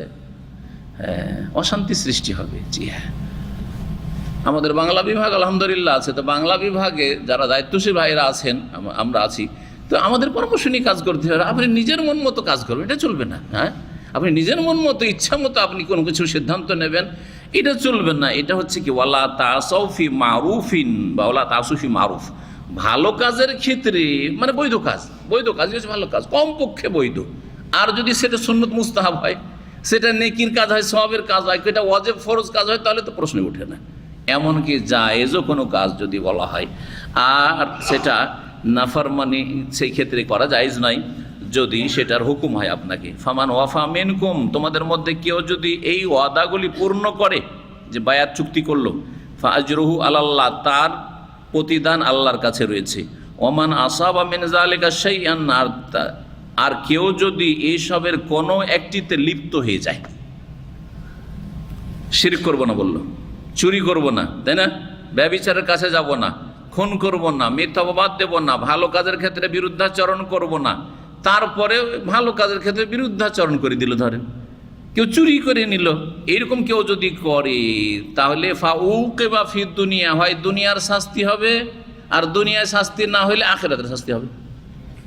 বলছেন রাসূলুল্লাহ, দুনিয়ায় যদি তাকে শাস্তি দিয়ে দেওয়া হয়, ফাহুয়া কাফারাতুন লাহু, তাহলে তার জন্য সেটা মোচনকারী হয়ে যাবে। কাফারাকে কাফারা কেন বলে? কাফারা শব্দের একটু ব্যাখ্যা করি, সময় মনে হয় এগিয়ে চলে গেছে, আল্লাহ আকবার, এগিয়ে চলে গেছে। ফাহুয়া কাফারাতুল্লাহ, কাফারা, কাফারা মানে ঢেকে দেওয়া, কাফারা মানে গোপন করা, কুফর মানে সিত্র তাকদিয়া, ঢেকে দেওয়া। কাফেরকে কাফের কেন বলে? কারণ কাফের সত্যকে বাতিল দিয়ে ঢেকে দিয়েছে, কাফের সত্যকে বাতিল দিয়ে ঢেকে দিয়েছে, যেন কাফেরকে কাফের বলা হয়। জি, তো এখন কাফারাকে কাফারা কেন বলা হয়? কাফারা কাকে বলা হয়? যেটা দিয়ে কোনো কিছু কি হয়ে যায়, মোচন হয়ে যায়। কসম করে কসম ভেঙে দিয়েছেন তো গুনাহ হয়ে গেছে, কসম করে কসম ভেঙে দিয়েছেন, সুতরাং গুনাহ হয়েছে। এখন এই কসমের কাফারা দেওয়ার মাধ্যমে কি হবে? এই গুনার কি হয়ে যাবে? গুনাহটা, পাপটা ঢেকে যাবে। এই যে ঢাকার অর্থ রয়েছে। কোনো ব্যক্তি চুরি করলো, আর চুরি করার পরে ফাউকি বা ফুদ্দিরা দুনিয়া থেকে সাজা শাস্তি দিয়ে দেওয়া হলো, মানে তার হাত কেটে দেওয়া হলো। মানুষকে খুন করলো, আর খুনের বদল তাকে খুন করে দেওয়া হইলো, তাহলে ফাহুয়া কাফারাতুল্লাহ, সেটা তার জন্য কি হয়ে যাবে? মোচনকারী হবে, মোচনকারী হবে। চুরি করেছিল, হাত কেটে দেওয়া হয়েছে, তার গুনাহ কি হয়ে গেছে? মাফ হয়েছে। কিন্তু যেই সম্পদটা চুরি করেছিল সেটা যদি থাকে, পাওয়া যায়, তাহলে তাকে কি করতে হবে? এটাও ফিরিয়ে দিতে হবে, তার সাথে ওটা মালিককে, যার অর্থে চুরি করেছে, ফিরিয়ে দিতে হবে। খুনের বিষয়টি ওর চাইতে ভিন্ন, কিন্তু খুনের বিষয় আরও সিরিয়াস বিষয়। খুনের বিষয় যেহেতু কয়েকটা হোক জড়িত, যদি কেসাসের বাস্তবায়ন হয়, খুন করা হলো, তাহলে যেই ব্যক্তিকে খুন করা হয়েছে তার আত্মীয়দের যে হক নষ্ট করেছে, ওই ক্ষেত্রে কাফারা হয়ে গেল, যে ওদের হক দিয়ে দেওয়া হয়েছে, গলার বদল গলা কেটে দেওয়া হয়েছে, মেরেছিল সুতরাং তাকে মেরে দেওয়া হয়েছে, খুনিকে মেরে দেওয়া হয়েছে, সুতরাং মনটা ঠান্ডা হয়ে গেছে আত্মীয় স্বজনদের, যাকে খুন করা হয়েছিল জুলুম করে, সুতরাং তার এই পাপটার কাফারা হয়েছে। কিন্তু যেই লোকটাকে আরও বেঁচে থাকার বড় আশা নিয়েছিল, থাকলে অনেকে ইবাদতবন্দি করত, ওকে বাঁচতে দিল না, ওর হক কী করে পৌঁছাবে তার কবরে, সুতরাং ওটার কাফারা হবে না। ওটার জন্য আখিরাতে টেনে হেঁচড়ে আল্লাহ হাজির করাবেন। ওই লোক টেনে হেঁচড়ে আল্লাহর সামনে হাজির করবে। কালকে এ বিষয়ে আলোচনা করেছি, যারা ছিলেন শুনেছেন। জি হ্যাঁ, তো সরকারের ক্ষেত্রে সরকার ধরবে, তদন্ত করবে, এবং এর মাধ্যমে অপরাধীকে, দেশের অপরাধীগুলিকে চিহ্নিত করবে। কারণ অপরাধীদের গ্যাং আছে, সবগুলিকে চিহ্নিত করতে হবে। সরকারের ফরজে সবগুলিকে চিনবে এবং সবগুলিকে দমন করবে। জি হ্যাঁ, আল্লাহ রাব্বুল আলামিন যেন তৌফিক দান করেন। কাফারা বলছেন ওমান আসাবা মিন যালিকা শাইআন, আর কেউ যদি এরকম কোনো পাপে লিপ্ত হয়ে যায়, সুম্মা সাতারাহুল্লাহ, কিন্তু আল্লাহ সেটাকে ঢেকে রেখে দিলেন, মানে ধরা খেলো না, চোর ধরা পড়লো না, ব্যভিচার করলো ধরা পড়লো না, ঢেকে থেকে গেল, ফাহুয়া ইলাল্লাহ, তাহলে আল্লাহর ইচ্ছাধীন, আল্লাহর ইচ্ছাধীন। ইনশা আফা আনহু, আল্লাহ চাইলে তাকে মাফ করবেন, মাফ করবেন বিভিন্নভাবে মাফ। তওবা করে নিয়েছে, আল্লাহ মাফ করে দিয়েছেন। তওবা করে নিয়েছে, অনেক নেকির কাজ করেছে, তখন অল্প গুনাহ অনেক নেকির কারণে কি হয়ে গেছে? মাফ হয়ে গেছে। ঠিক ওই রকমই, যেমন 100 গ্রাম পেশাব যদি কোথাও পড়ে থাকে, 5 লিটার পানি যদি ঢেলে দেন, তো আর পেশাব থাকবে ওখানে? জি হ্যাঁ, পেশাব পাক করার এটাও তো একটা তরিকা। নবী সাল্লাল্লাহু আলাইহি ওয়াসাল্লাম মসজিদে নবীতে একটা বেদুইন পেশাব করে দিয়েছিল না? তো পেশাব তো ওখানে ছিল, মাটি খুঁড়ে তো অন্য জায়গাতে ফেলা হয়নি। ওই জায়গায় বললেন যে 1 বালতি পানি ঢেলে দাও, তারপর বোঝা গেল 5-10 লিটার পানি, আর পেশাব ছিল ধরেন 100 গ্রাম, হয়ে গেল, পাক হয়ে গেল। ওই রকমই মানব জীবনটা, যদি কোনো পাপ থাকে আর পাপের তুলনায় নেকি অনেক বেশি থাকে, তো ওই নেকির কারণে আল্লাহ মাফ করে দিতে পারে। জি হ্যাঁ, নেকির কারণে হয়তো শাফাআতের সে মর্যাদা পেয়ে গেছে, সে তার জন্য কেউ সুপারিশ করেছে, নবী জি, বা অন্য কেউ, এটা হইতে পারে। ওয়াইনশা আকাবার, আল্লাহ চাইলে তাকে শাস্তি দেবেন। বাকি থেকে গেছে, দুনিয়ায় শাস্তি হয়নি, সুতরাং আল্লাহ তাকে শাস্তি দিতে চাইলে দেবেন। ফাবায়ানাহু আলা যালিক, এর ওপর আমরা রাসূলুল্লাহ সাল্লাল্লাহু আলাইহি ওয়াসাল্লামের সাথে কি করেছিলাম? বায়াত করেছিলাম। এই হাদিসের সম্পর্ক আগের হাদিসের সাথে হচ্ছে যে এই হাদিসের বর্ণনাকারী ওবাদা ইবনে সামিত রাদিয়াল্লাহু তাআলা আনহু, আর তিনি ছিলেন আনসারী। শুধু আনসারী না, আনসারীদের তিনি সরদার ছিলেন। আনসারীদের কি ছিলেন? তিনি সরদার, দায়িত্বশীল ছিলেন। তো এইভাবে আগের সাথে সম্পর্ক। সুতরাং আনসারীদেরকে ভালোবাসা হচ্ছে ঈমানের অংশ। আনসারীদের সম্পর্কে জানা, ইলম হাসিল করা, আনসারীদের মর্যাদা উপলব্ধি করা, তাদের শ্রদ্ধা সম্মান করা, এগুলো হচ্ছে ঈমানের অন্তর্ভুক্ত। এখানে আজকের আলোচনা শেষ করছি। ওয়া সাল্লাল্লাহু আলা নবিয়িনা মুহাম্মদ ওয়া আলা আলিহি ওয়া সাহবিহি আজমাইন ওয়া জাযাকুমুল্লাহু খাইরান।